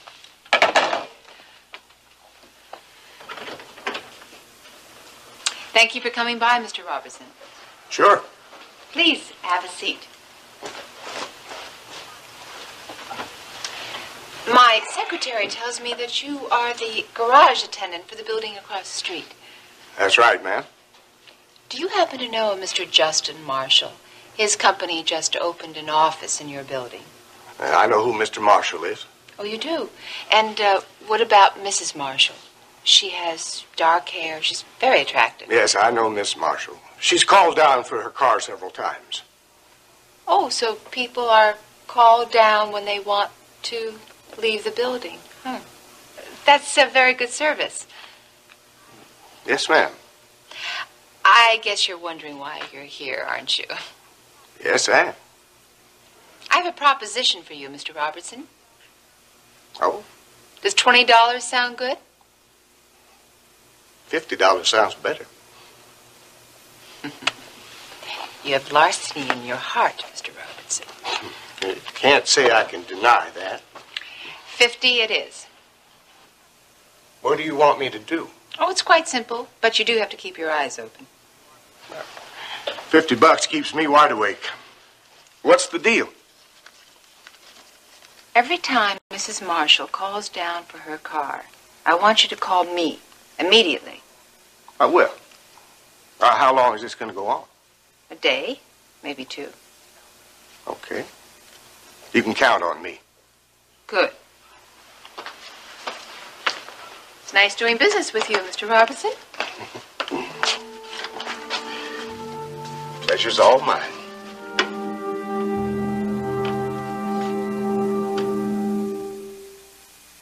How's Steve's appetite? A little better? Yes, and his spirits seem a lot better, too. Well, he'll be feeling much better once we can make him believe he'll always have a home here on the ranch.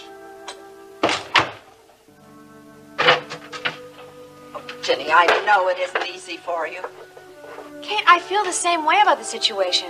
I mean, Stephen is heartbroken at the idea of leaving this ranch. What can I do? Well, convince Ryan how important it is for you to stay here. I've tried, you know that.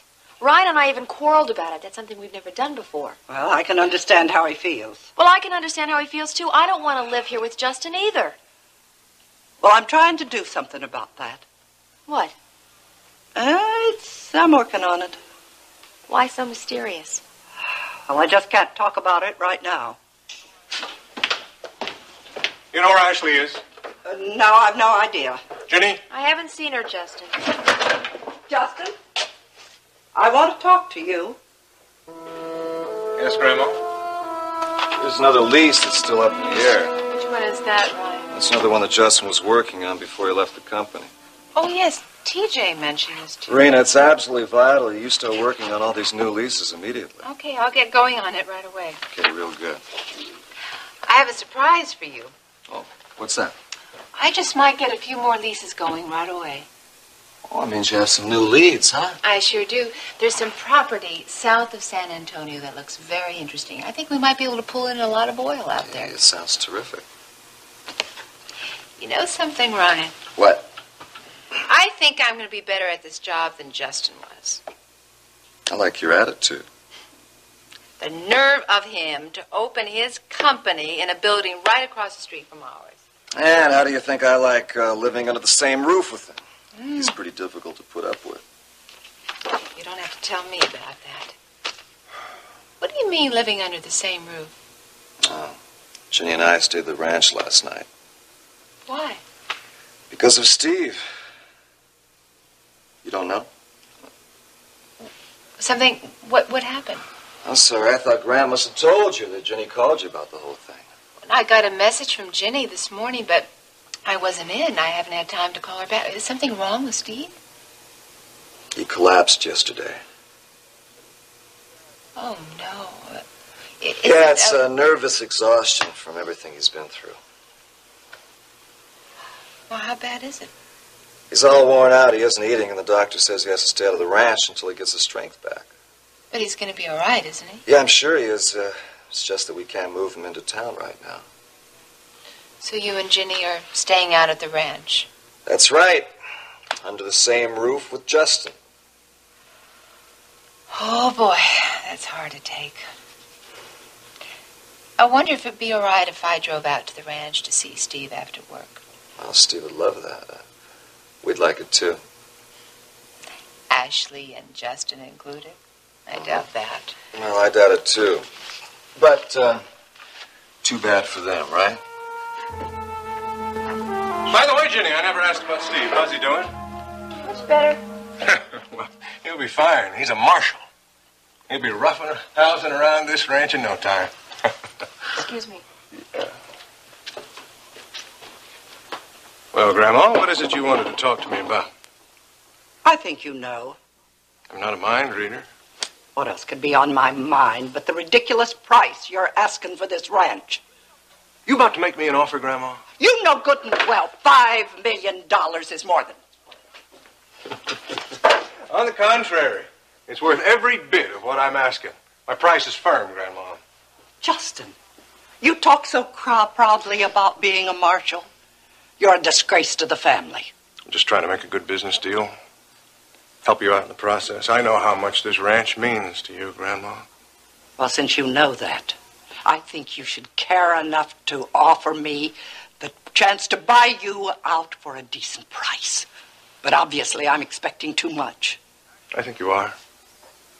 Ashley and I also feel a great attachment for this place, and with the baby coming, I don't know, the family homestead takes on an entirely new meaning for us. And that's why you're willing to sell. Well, that's why I'm asking for a fair price, because it's very important to us, this ranch. You... Grandma. Look, here's what I'm willing to offer. I'm not wavering on my decision one bit. My price is firm. If you have a counteroffer, just forget about it. Just save your breath. My price is $5 million. Take it or leave it.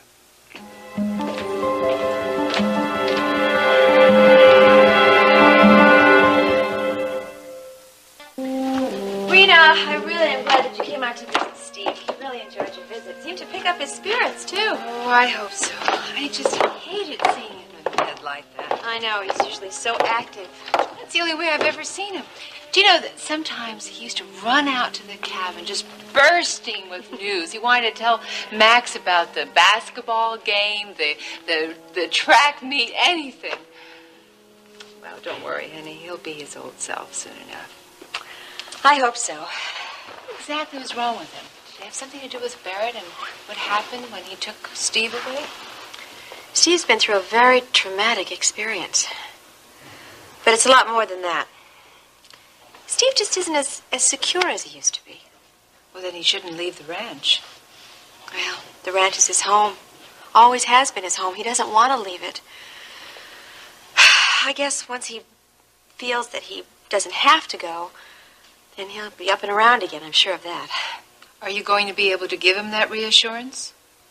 I'd like to, but Ryan says that there's no way we continue to live here. I'm right in the middle, Rena. I don't want to leave Steve. I want to stay with Ryan. And Ryan refuses to live under the same roof as Justin. There's an awful lot of tension now between Ryan and me. Yeah, I can understand that. But you and Ryan love each other. And you know how much he cares about Steve. Things will work out. Well, is it my turn to visit Steve now? He was asking about you, Ryan. You got a real big fan upstairs. Yeah, Steve's quite a guy. Oh, honey, I forgot to tell you. TJ came over and dropped off these papers. It must be important because he came all the way out here. It's funny there's nothing urgent about him. They're just routine office memos. You sure there wasn't something else he wanted? Oh, well, I didn't talk to him for very long, but you might ask Ashley. Ashley? Yes, she talked to TJ for quite a while. Well, I'll ask TJ tomorrow. See ya.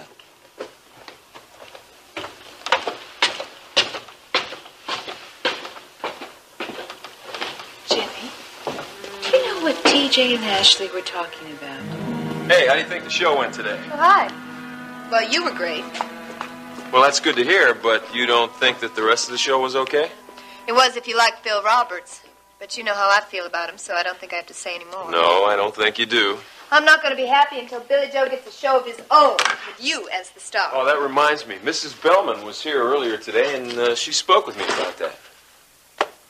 About Billy Joe getting his own show? Uh-huh. Well, she didn't tell me she talked to you. Well, you had another meeting with her today? Not much of one.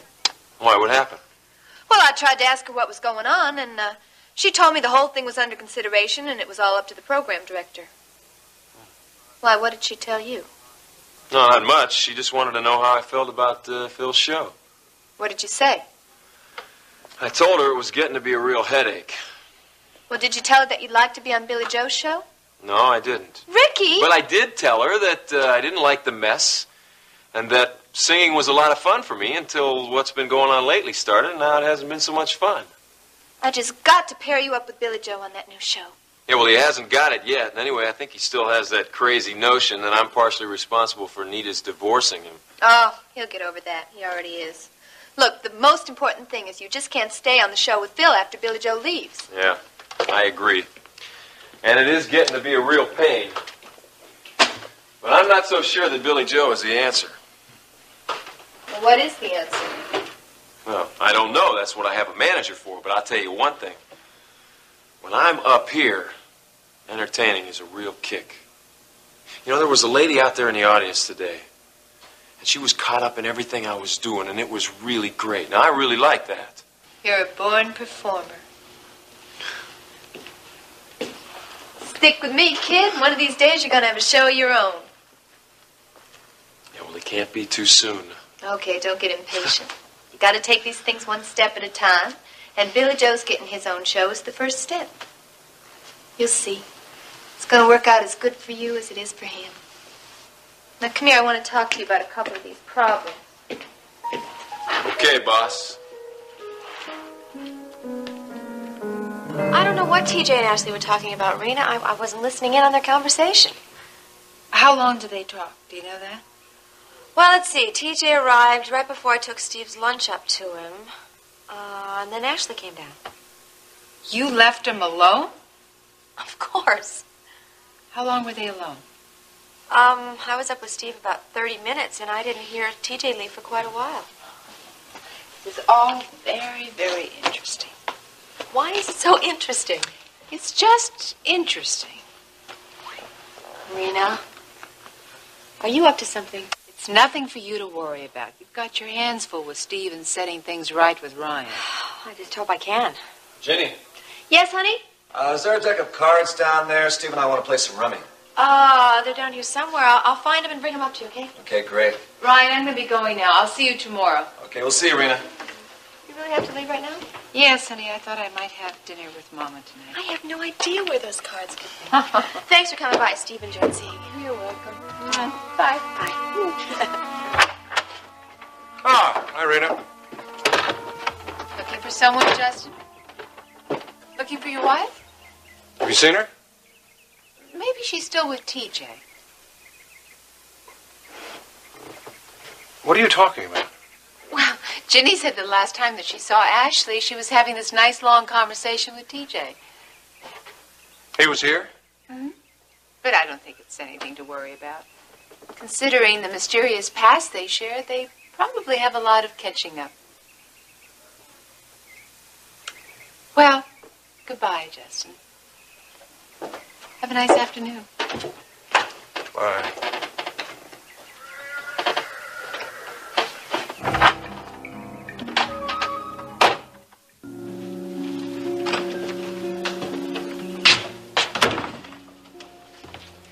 How did your card game go with Steve? Well, Steve had a real good time. He beat me 2 out of 3 games. He always beats me. He's a pretty good rummy player. Mm-hmm. No kidding. Have you been thinking about our argument we had?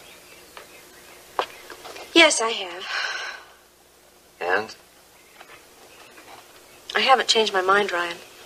I think that we should stay here and live on the ranch for the time being.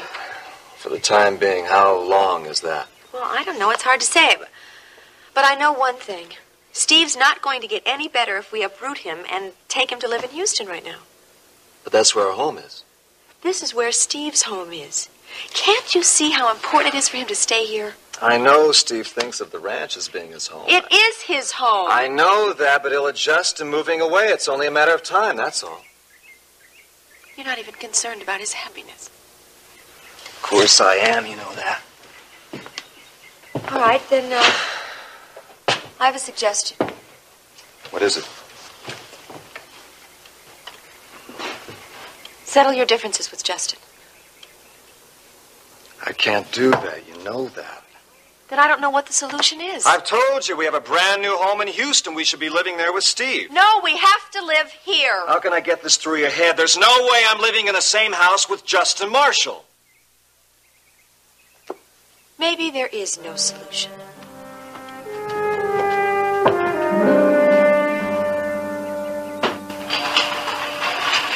Yeah, and, I think this is the song that you should sing next time. Ruby, I've already sung this song twice.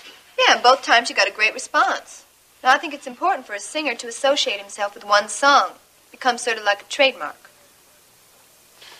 Yeah, you're right. All right, I'll think about that. Okay.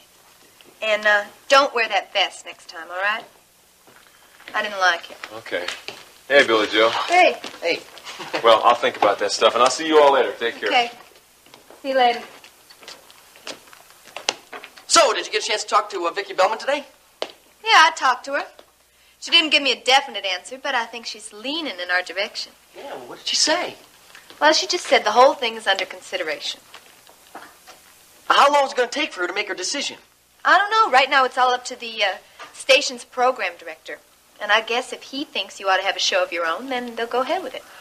Well, if they don't all make up their minds in a big hurry, somebody might just snatch me up. Snatch you up? Yep, her. Look, Billy Joe, I know it's very flattering to be considered for your own show, but I wouldn't let it go to your head. Now, you know I don't have a swell head, Ruby. All right. What are you up to? I just got a very important phone call from somebody who was very important, and he offered me a job as a celebrity. Who did? Justin Marshall. Justin Marshall? Well, isn't he the guy that was connected with all that trouble at World Oil a while back? Mm-hmm. But now he's forming his own company. Marshall Oil. Well, what exactly do they want you to do for Marshall Oil? They just want me to be spokesman for the company. Spokesman? Well, let me have the details. Well, they want me to do TV commercials just like I do for Texas Tractors. And they want me to travel around, make personal appearances. It'll all be for Ace High service stations. Sounds terrific. I think it's going to be pretty good. But for now, Justin wants to keep it confidential. So this is strictly between you and me. Okay. Spokesman for Marshall Oil. I like that.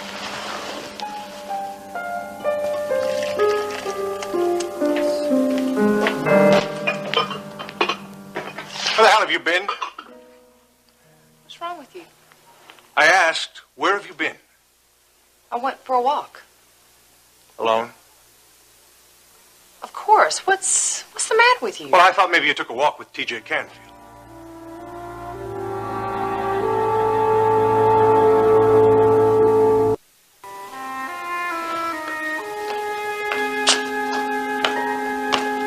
Oh, there you are, Mama. Hello, Rena. I went by your office and they told me that I might find you here. Mm-hmm. You're working awfully late, aren't you? Yes, I'm going over the program logs for some of our shows, and then I have to check the budget figures. Will you be long? Why? I thought maybe we'll have some dinner together tonight. Come on. I know that you were upset with me earlier today. You are a master of understatement. The idea of trying to hire Hardy to spy on Ashley Marshall. I know it wasn't the right approach. There is no right approach for what you're trying to do. I know that. Do you? Yes, and I'm sorry about the whole thing. I hope you mean that. I do, Mama.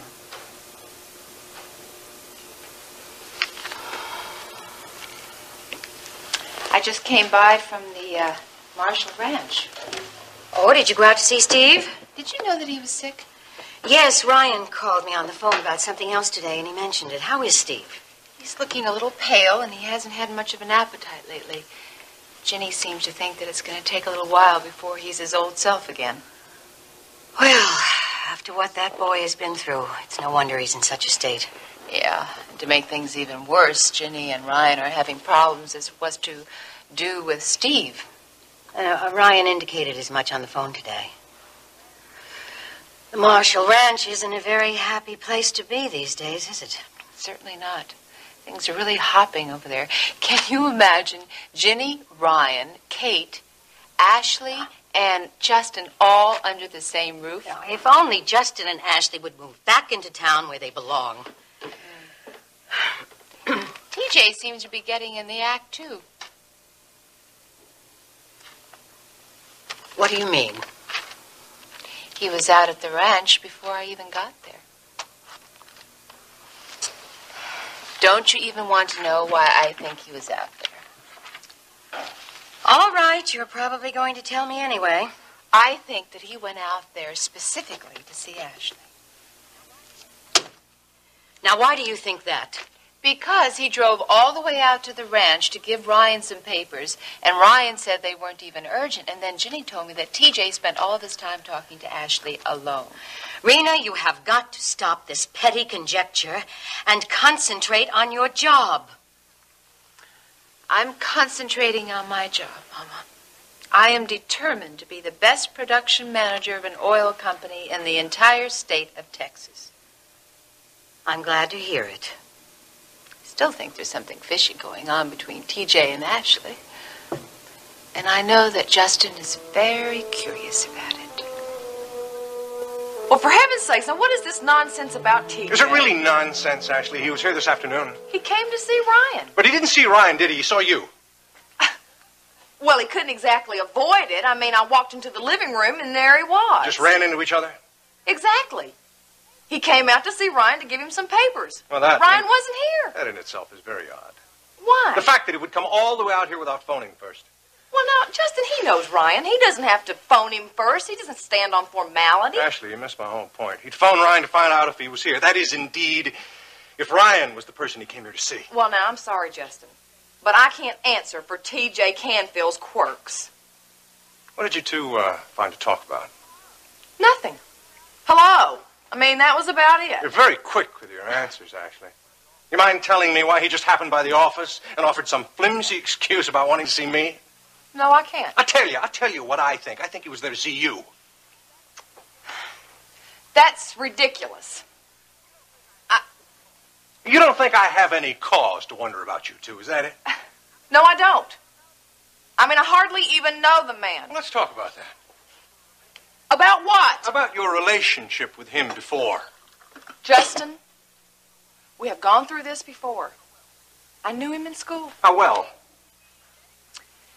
We met each other through a mutual friend. And that is about the extent of my relationship with TJ. Ashley, I don't like the idea of him meeting with you. Do you understand that? We were not meeting with each other.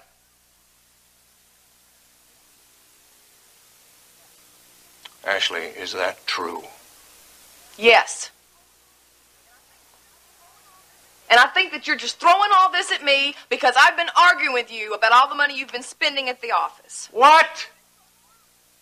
I've been so worried about all the money that you've been spending at the office. And I know I've been critical. I know I've been fussing about everything, and I'm sorry. Sorry.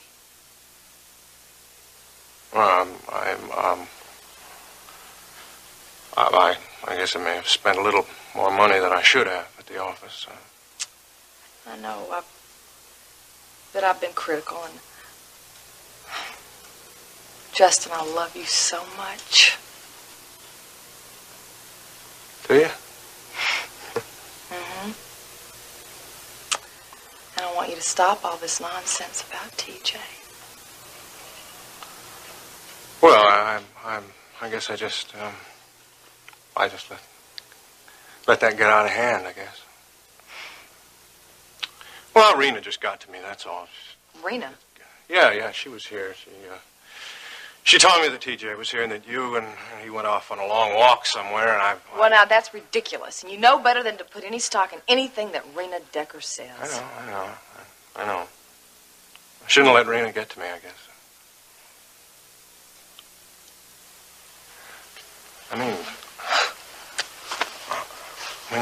I know it's important.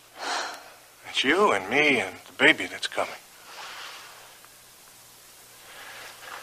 Actually, the three of us are going to set Texas on fire.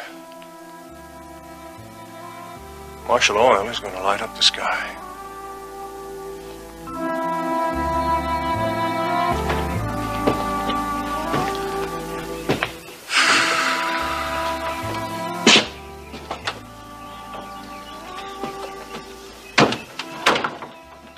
Ryan, Yes, Kate? I need to talk to you. Yeah, I know what you want to talk about. I doubt that. What, it has nothing to do with my discussion with Jenny about Steve? Indirectly, it has. I want to sell you the mineral rights to the ranch.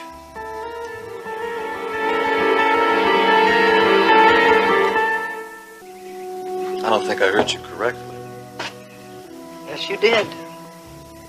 I want to sell you the mineral rights that I own.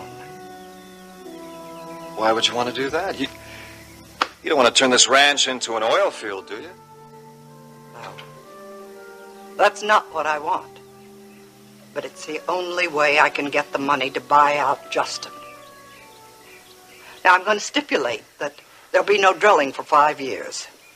And by that time, Steve will be old enough to be able to face leaving the ranch. You're doing this for Steve, huh? And for you and Ginny. There's no other way, Ryan. A wonderful person, Kate, but don't you think you're overreacting? No, I don't. I think it's absolutely essential for Steve's well-being and future welfare to stay here. You're really something, you know that? I love that boy. And this place. It's been my home for most of my life. I'm doing what I have to do, Ryan. Oh, Kate, there must be some other way of raising the money to buy the ranch from Justin. $5 million? No, I don't think so. Where? $5 million? He wants that much for his shares? He knows how much it means to me. Well, there's just got to be some other solution. What? Tell me.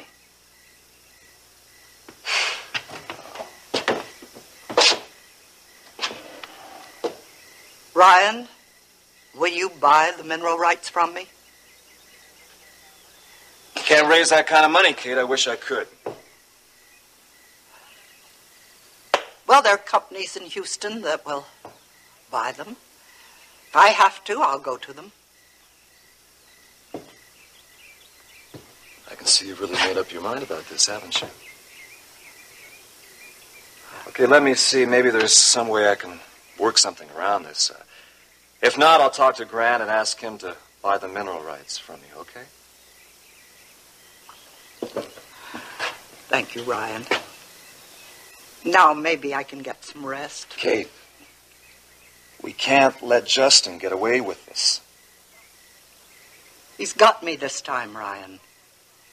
There's no way around it.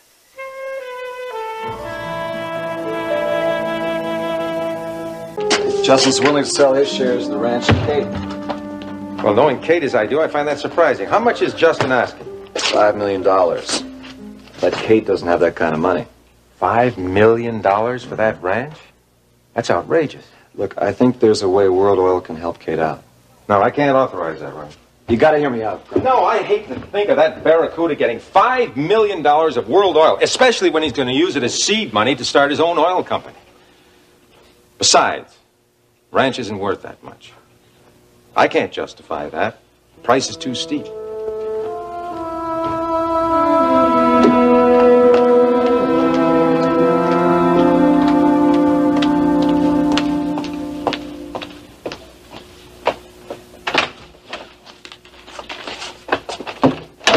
Here's your coffee, Mrs. Wheeler.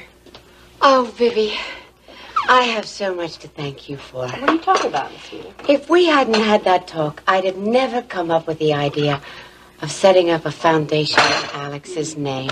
That's a wonderful way to honor the memory of Mr. Wheeler. New York. That's where it will have to be. All the big foundations are in New York. I hate the idea of your leaving Houston. Things begin, and things come to an end. This part of my life is over, Vivi. Over for good. One thing you gotta admit, Ashley, we got a great view here. Yeah, great. Now I can look at World Oil all day long. I like the view. Some view. I enjoy looking at it. Look how it just stretches up into the sky like that. Yeah, we're gonna outstretch them.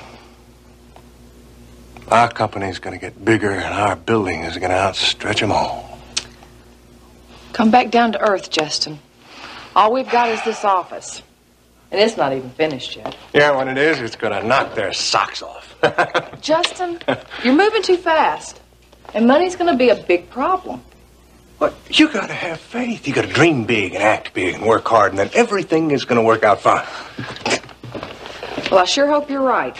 Because the bills are starting to pile up. Now, darling, you just let me worry about the bills, all right? Well, I don't really guess I have much choice. Who are you calling? The garage. I have a doctor's appointment. Good. About time you had another checkup.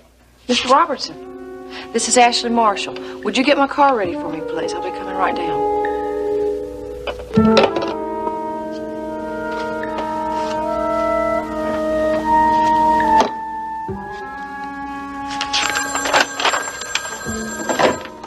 Hello? Oh, hello, Mr. Robertson.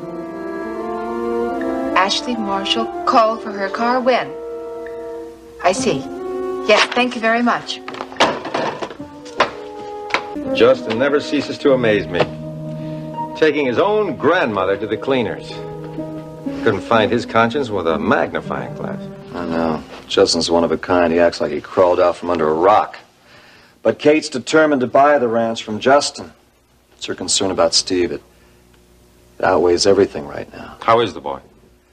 It's hard to tell. He looks like he's improving, but the doctor says he's on the verge of a nervous breakdown. I'm sorry to hear that. I'm not surprised. He's been through a terrible emotional experience. Yeah, Steve's had a real rough time lately. He felt that Ginny didn't love him, didn't even want him. That was all Barrett's fault, and then Barrett's been dragging him halfway across the country. Well, that's a lot for the boy to handle. I sympathize, Ryan, but business is business. I simply cannot commit $5 million of World Oil to buy that ranch. It's not worth it. Listen, Grant, this could be a very good deal for World Oil. Now, Kate owns the mineral rights to the ranch. She wants to sell them. It's the only way she can raise the $5 million to buy the ranch from Justin. She owns the mineral rights? She sure does. Well, well. It changes a lot of things, doesn't it? That makes it worth $5 million. She does have one stipulation, though. What? She wants a guarantee that we'll hold off on exploiting the mineral rights for 5 years. That way she can raise Steve on the land for 5 years, and the ranch will be the same as it is now. We can live with that. Oil's not going anywhere. It'll still be under the ground in 5 years. I'd sure like to get those mineral rights for World Oil. I just get a sour taste in my mouth thinking that the money's going into Justin's pocket. I do, too. We'll just have to swallow that sour taste, won't we? Looks like we will. All right, call Kate. Tell her I'm ready to sit down and talk. Great, thanks. Cannot stand being around Bo. It makes my skin crawl. I know the feeling. He won't leave me alone. Every time he sees me, he starts coming on to me. I warned him about that. If he does it again, just let me know. Oh, he will. He thinks if he sweet talks me, I'll sing one of his songs. Sing one of his songs?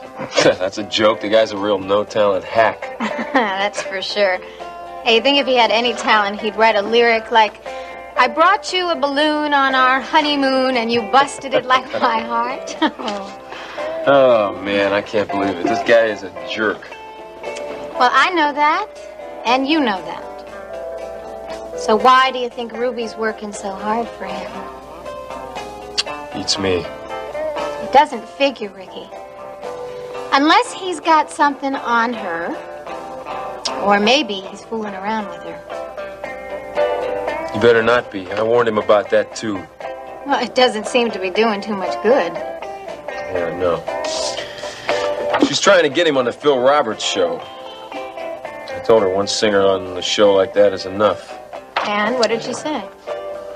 Well, she says that the Phil Roberts show is dying and that she's going to get me a show of my own, and she's going to try and put me on Billy Joe's show if he gets it. Oh, that's what she says. But what has she really done for you lately? Oh, Ruby's okay. She's been out there working. Oh, she's not working hard enough for you, Ricky. She's not breaking her back for you, and you're the one with the talent. She sure is eager to sell Bo. Now, why do you think that is? Elliot, I have something very important to tell you. Why the mystery? Why couldn't you tell me on the phone? No, this is too important to talk about on the telephone. Now, I know that you and I haven't always seen eye to eye on things. That's true. But I'm sure you'll see eye to eye with me on this. What, Iris? You know I've always admired your work as a journalist.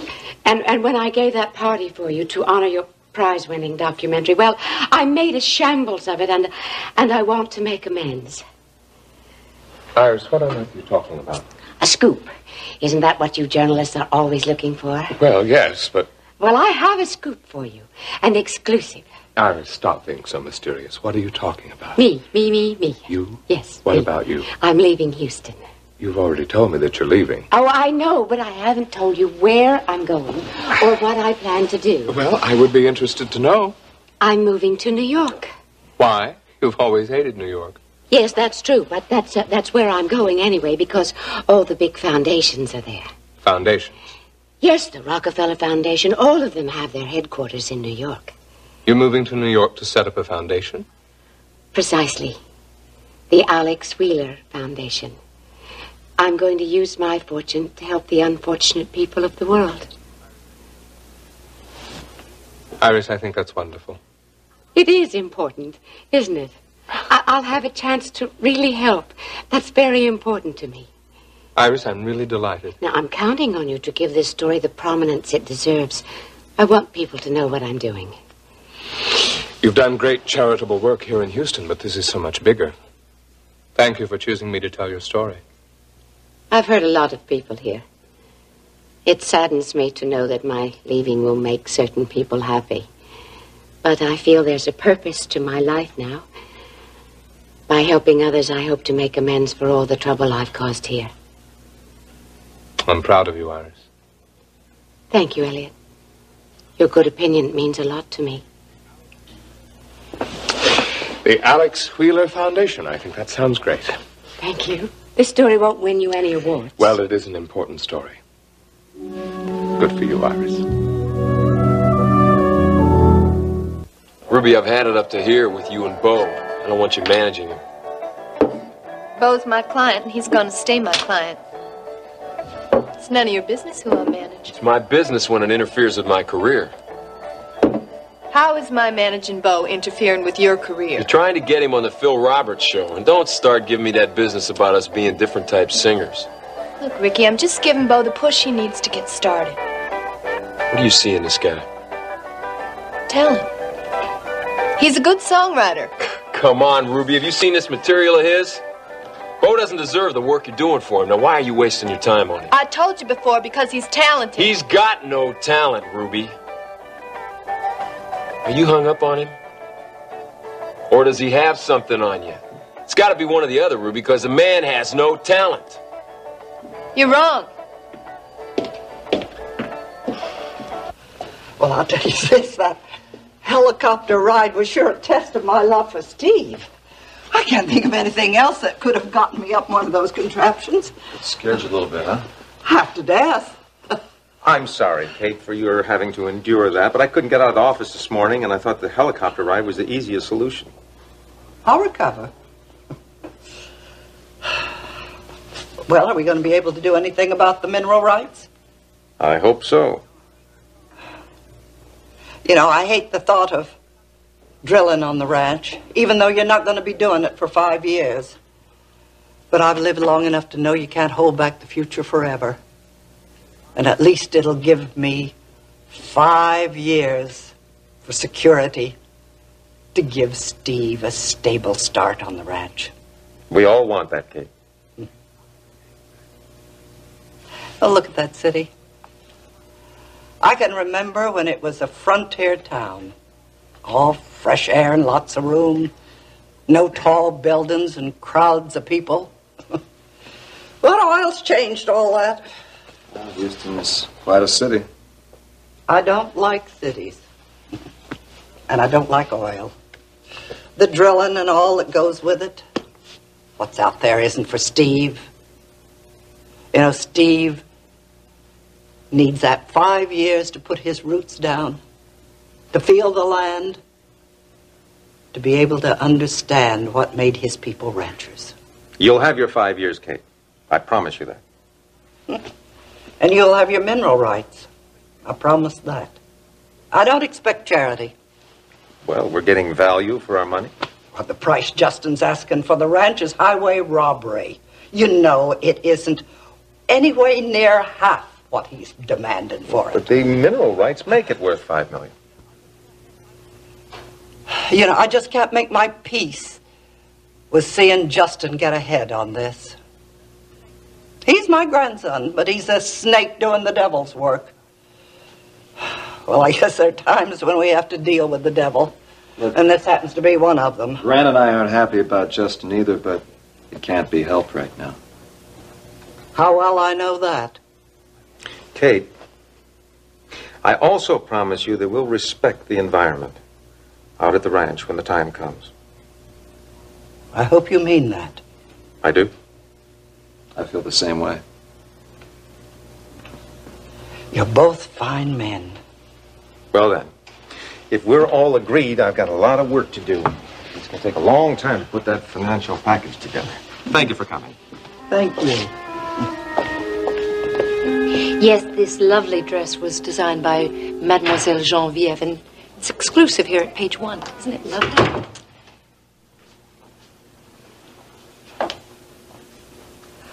Would you like to try this on? My assistant Nita's in the back. I'll be with you in a minute.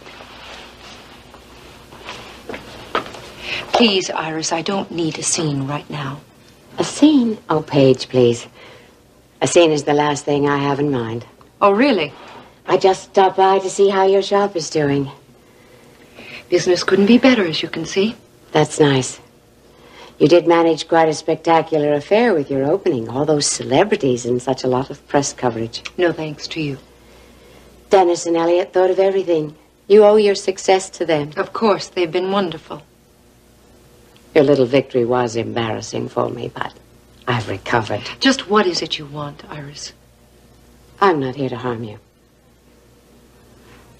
You've done everything you could to drive me out of Houston. I doubt that you're here to wish me well. I promise you'll never have reason to be gun shy of me again. If you want this shop to be a success, then that's what I want too. What is all of this about, Iris? What's past is past. Let's let the past bury itself. Neither of us have time for it anymore. Oh, you're up to something. I can feel it in my bones. Your bones are accurate. I am up to something. But it's nothing that will harm you, Paige. I promise you that. I wish I could believe you. Believe me, it's the truth. Oh, come on, Ruby. We're not all deaf and blind. Now, I know what you and Bo were trying to do to Billy Joe, and just because you talked yourself around it, that doesn't mean I'm giving up. Giving up what? I'm keeping an eye on you. And I'm gonna nail you. You know, I have a suggestion for you, Elena. Instead of messing with my life, why don't you try to clean up your own? My life is fine. Oh, yeah, you're in great shape. You've been kidnapped twice. You've been involved in 2 murders and a drug ring. You've got a career that's been shot down in flames. And now you got a boyfriend who's lying in the hospital and facing a prison sentence from 20 years to life. You're doing real well. Joe is innocent. And at least I have somebody who loves me. Wonderful. And I'll tell you something else. There's nothing you can do to stop me from getting at you, Ruby, because I know your weak spot. What's that? Bo. See, he's been coming on pretty strong lately. In fact, I think he's got a little thing for me. Really? Really. And you know what happens when a man lets his guard down, don't you?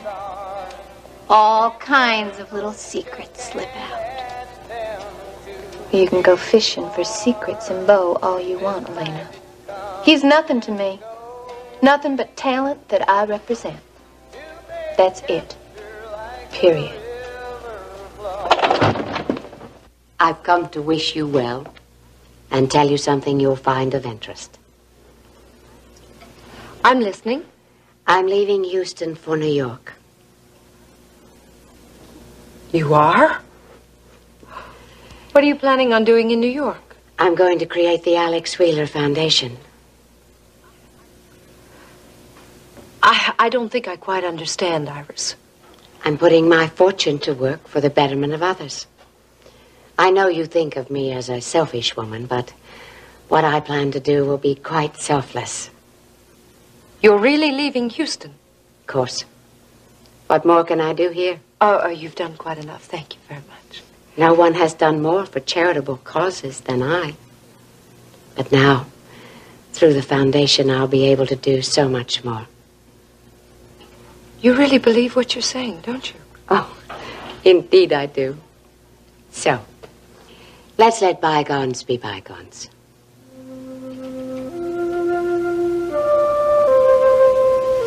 Well, I'm certainly willing. Good. I'm sure you're going to make an excellent shopkeeper. Thank you. I think it's time to call an end to our feud. It saps both of us of energy we should put to positive use. You have your dress shop. I have my foundation. Good luck to both of us. Goodbye, Paige. You'll be hearing about me.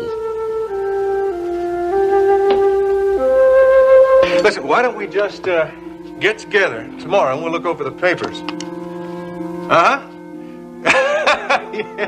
Yes. Yeah. About that, the long-term oil lease in Oklahoma. I think that's going to work out very well for both of us, right? Yeah.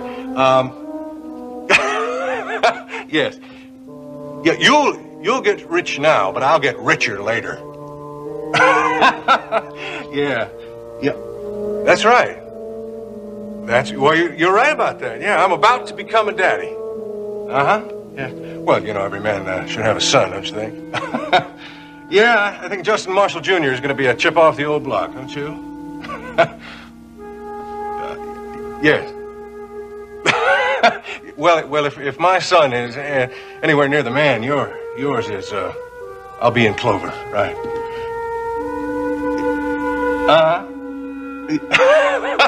Yeah. Oh yeah. I think Justin Marshall will set Texas on fire, right? Listen, I'll see you at about 2 o'clock tomorrow, and we'll look over these papers. Right. Bye-bye.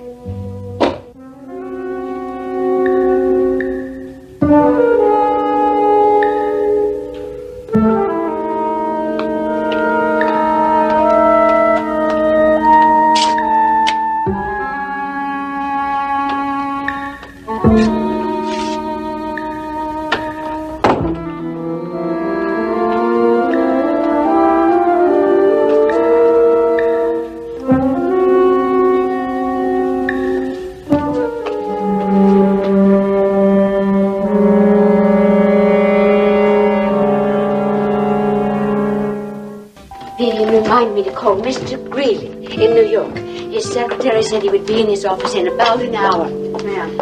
I always have such a problem with long-distance phone calls. It's that silly time difference. Is that Jimmy Greeley, the real estate man you're talking about? Yes, do you know him? I sure do. My bank helped finance some of his projects. Well, I'll mention your name then. How are things going for you at Waldorf? Very nicely. It's a change. I'm getting the hang of the business. It's a challenge. I'm delighted.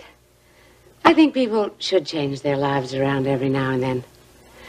The challenge can do wonders to refresh your whole outlook on life. Don't you agree? I do. Incidentally, I wanted to tell you, About something that Kate Marshall initiated with Ryan. Really? What's that? Well, it's a rather sizable investment, considering the fact that there's no immediate return on it. But I think You that know, it's Mr. possibly... Greeley owns some marvelous property in New York. He has one building in particular right across from the UN, and I think it will be a perfect headquarters for the foundation. Oh, Grant, I'm so excited about all this. When Alex was alive, it was different. I had a home to maintain. But now what better thing can I do than dedicate myself to helping others? Why, that's wonderful, Iris. What about your position with World Oil, if you really are serious about leaving Houston? Oh, I assure you, I am serious. And as for my position at World Oil, I don't really want one anymore. Iris, you're talking about 1/3 ownership. Yes, I know. I've discussed it with Dennis. We want to sell our shares. Now you're talking about the controlling interest. I'm aware of that. But neither Dennis nor I want to have an active interest in the affairs of the company. We both feel our time and money can be put to better use elsewhere. Are you serious? Very. I'd like you to make the arrangements for the sale of the shares. Would you do that for us? Sure.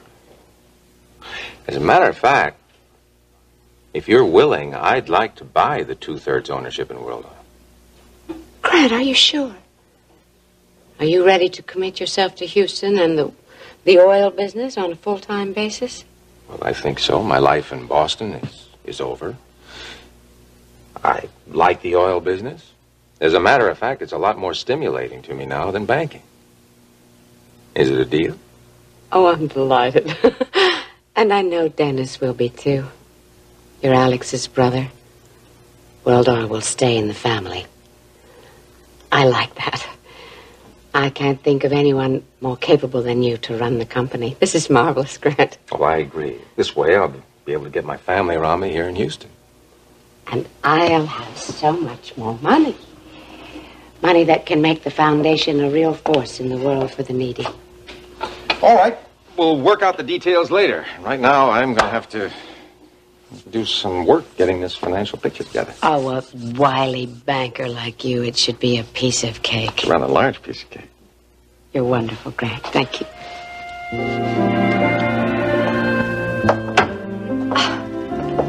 I can't believe it. Iris is really leaving Houston. I know. She really impressed me. What she's going to do is terrific. Some coffee? You know, this is self-centered of me, Elliot, but the most terrific part for me is the fact that she's leaving. Well, she's proving she's a bigger woman than many of us thought. She's very gracious when she came by. You know, she didn't have to do that. I know. The foundation is going to give a center to Iris's life, and that's good. She's so wrapped up in that idea. Well, she's an amazing woman. She can do almost anything once she sets her mind to it. I have no doubt that she'll make a success of the foundation. Elliot, I am so happy. I know it's a selfish reason, but Iris nearly wrecked my life. And now everything's going to be all right because she's not going to be here any longer. I can't blame you for feeling that way.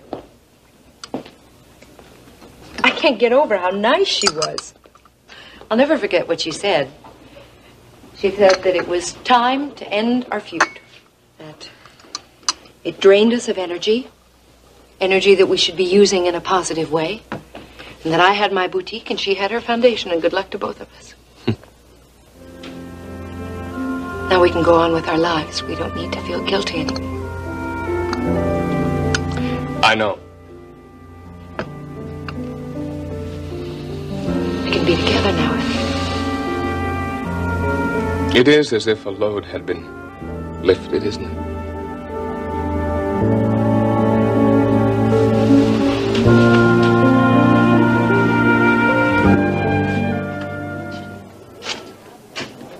Oh, aren't you sweet? Thank you, honey.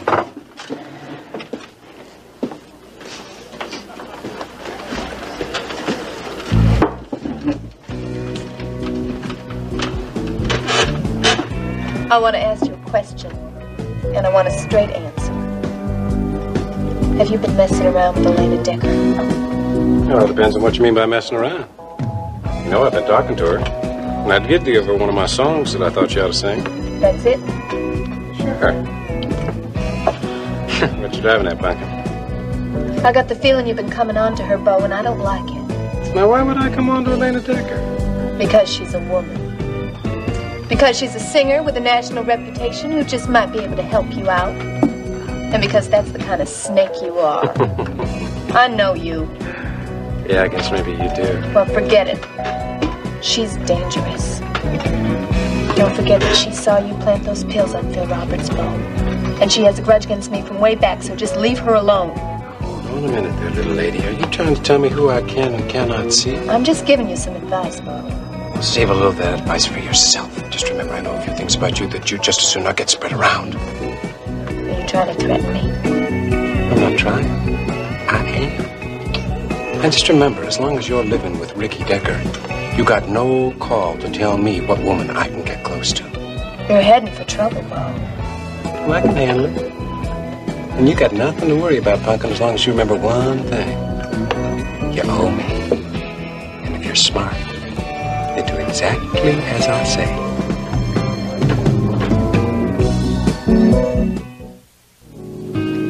Oh, Vivian, it's marvelous.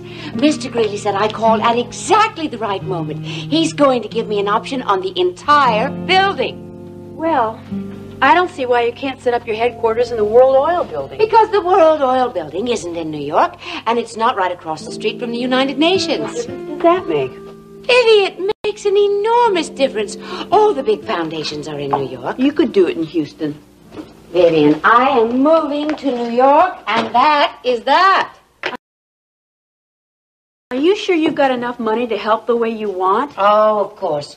And now that Grant has agreed to buy my share of World Oil, I'll have even more. How much money do you have? Oh, for heaven's sake, Vivi, how should I know? Well, I think it's important to know how much money you have if you're going to put it all into this foundation. Vivian, I am very wealthy. How wealthy? Darling, if you have to count your money, you're not really wealthy. The important thing is I have made my decision. Well, you're going to help the world. Who's going to help me? What are you talking about? You're moving to New York. What's going to happen to me? You're coming with me. Oh, no, I'm not. I've heard all about New York, and I'm not going to live there. Vivi, New York is a perfectly wonderful place. Not for me. It's too big. I'm a country girl. I'm not living any place I can't look out the window and see a tree. Well, what do you want to do? I want to stay right here, and I want you to stay here, too. I'm sorry, Vivi. So what's going to happen to me? I'll think of something. I always do. Trust me. I love you, Vivi. I'll see that you're taken care of. I have to call Elliot and tell him about Mr. Greeley's building. Elliot's writing a story on me, so everyone will know about the foundation. Don't worry, Vivi. I'm not forgetting about you. I'll think of something. I promise. Yes. Sure. All right, Mr. Rollins, I'll have my secretary set up an appointment with your secretary for an appointment next week. All right? Fine. Thank you. Bye. Bye.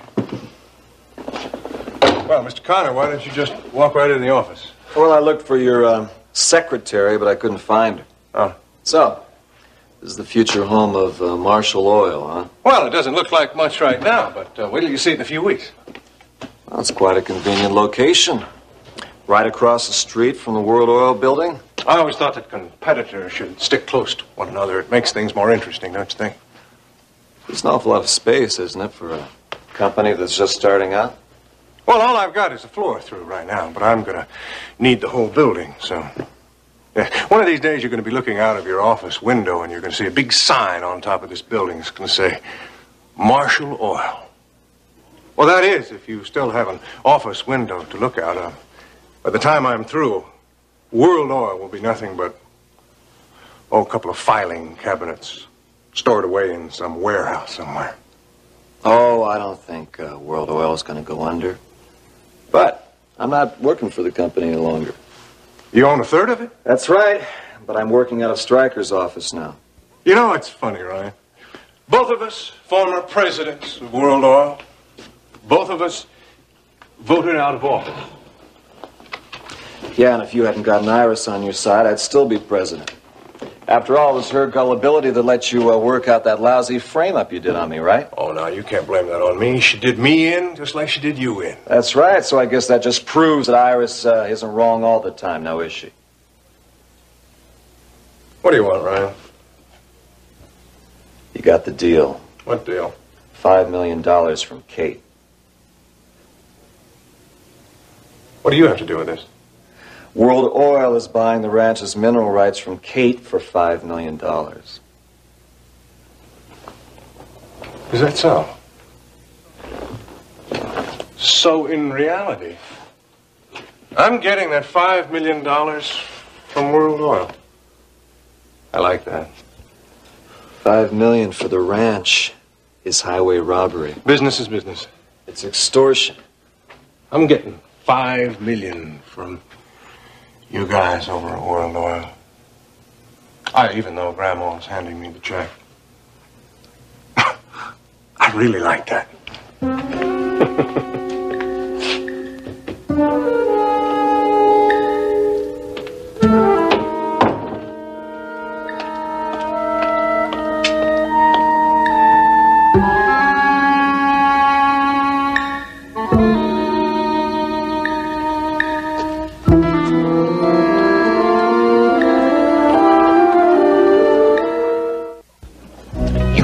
You owe me. And you will do exactly as I say. Is that clear? Good. You know, sometimes I don't think you're a very bright girl, Ruby. I mean, otherwise, why would you get off on your high horse and go around trying to order me around? You toe the mark from now on, you hear? Okay. I'll toe the mark. Just stay away from Elena Bow for both of us. You never quit now, do you? Hi, honey. Hi, Ruby. Bo, I want to talk to you. Okay.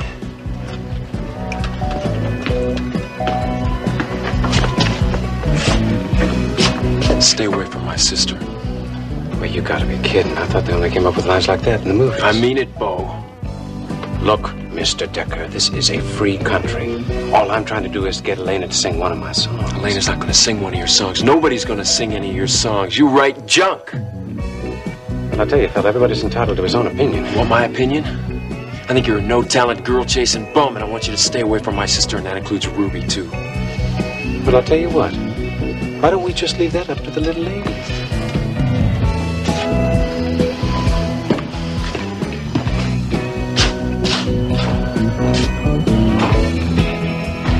I don't want that creep hanging around you anymore, Ruby.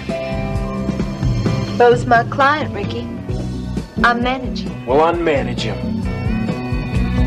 You got a choice, Ruby. Either he goes or I go.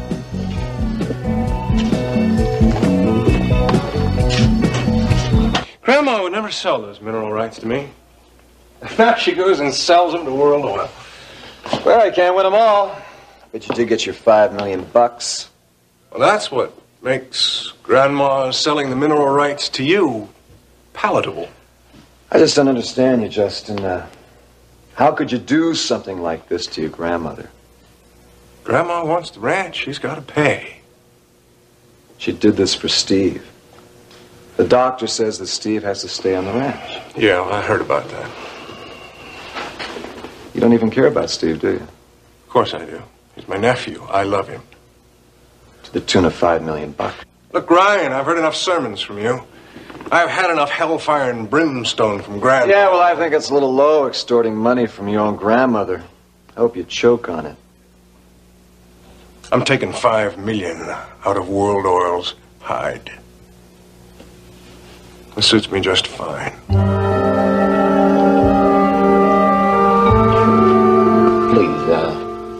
Please have a seat. Thank you. Oh.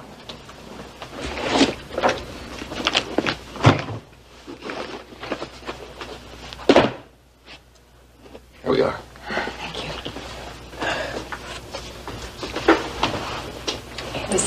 very good of you to see me without an appointment. Oh, that's quite all right. You see, we always try to keep an open door when the matter seems urgent. Now, what seems to be the trouble? I gather it's something you feel very anxious about. Well, it's, yes, it is, Doctor. You see, I'm very uncomfortable talking about this. There's no need to worry. Everything that you say in this room will be held in the strictest of confidence. Yes, I know that, but this is really very terrible. Just take your time. You see, Doctor, I hope you don't think I'm being silly, but well, you see, I'm accustomed to an older doctor, and you really are very close to my own age. Well, I look a lot younger than I really am. Why did you come to see me instead of going to your own physician? Because you were highly recommended. Really? By whom? Oh, Doctor! Come, Mrs. Decker. There's no need for that. There's no need to be upset. Wait. Here we are. Oh, thank you. I feel so foolish. Oh.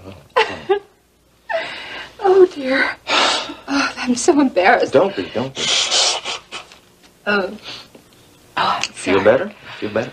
Ah, yes. Go. Thank Keep you. it. Keep Thank you. Why don't we just try to approach this whole thing very calmly, all right? Now, I know that you came to see me because you felt that you were facing an emergency. Now, why can't we just find out what this emergency is? Mrs. Decker, you are going to have to say something, or else I can't even begin to help you.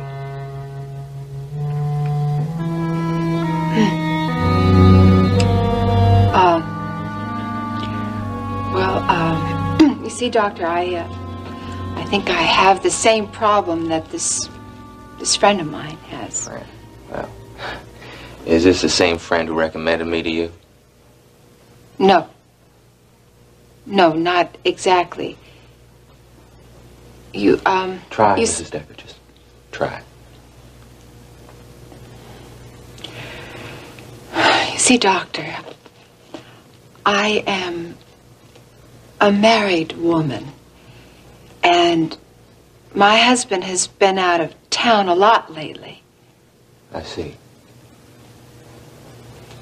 In fact, you see, my husband was out of town for 2 months. He was out of the country. Go on. I'm having an affair, Doctor.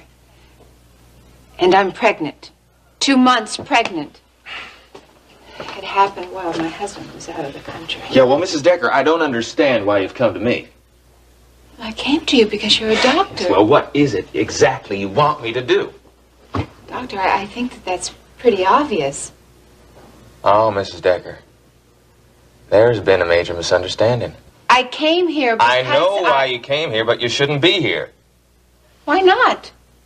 Now, if you are pregnant, as you say you are, I'm not the doctor you need. Mrs. Decker, my specialty is infertility. What? My specialty is infertility. Women come to me when they can't get pregnant. Oh, I see. Yes. See, I treat women like you, well, not like you, who come to me when they have problems conceiving. Thank you. Thank you very much, Doctor.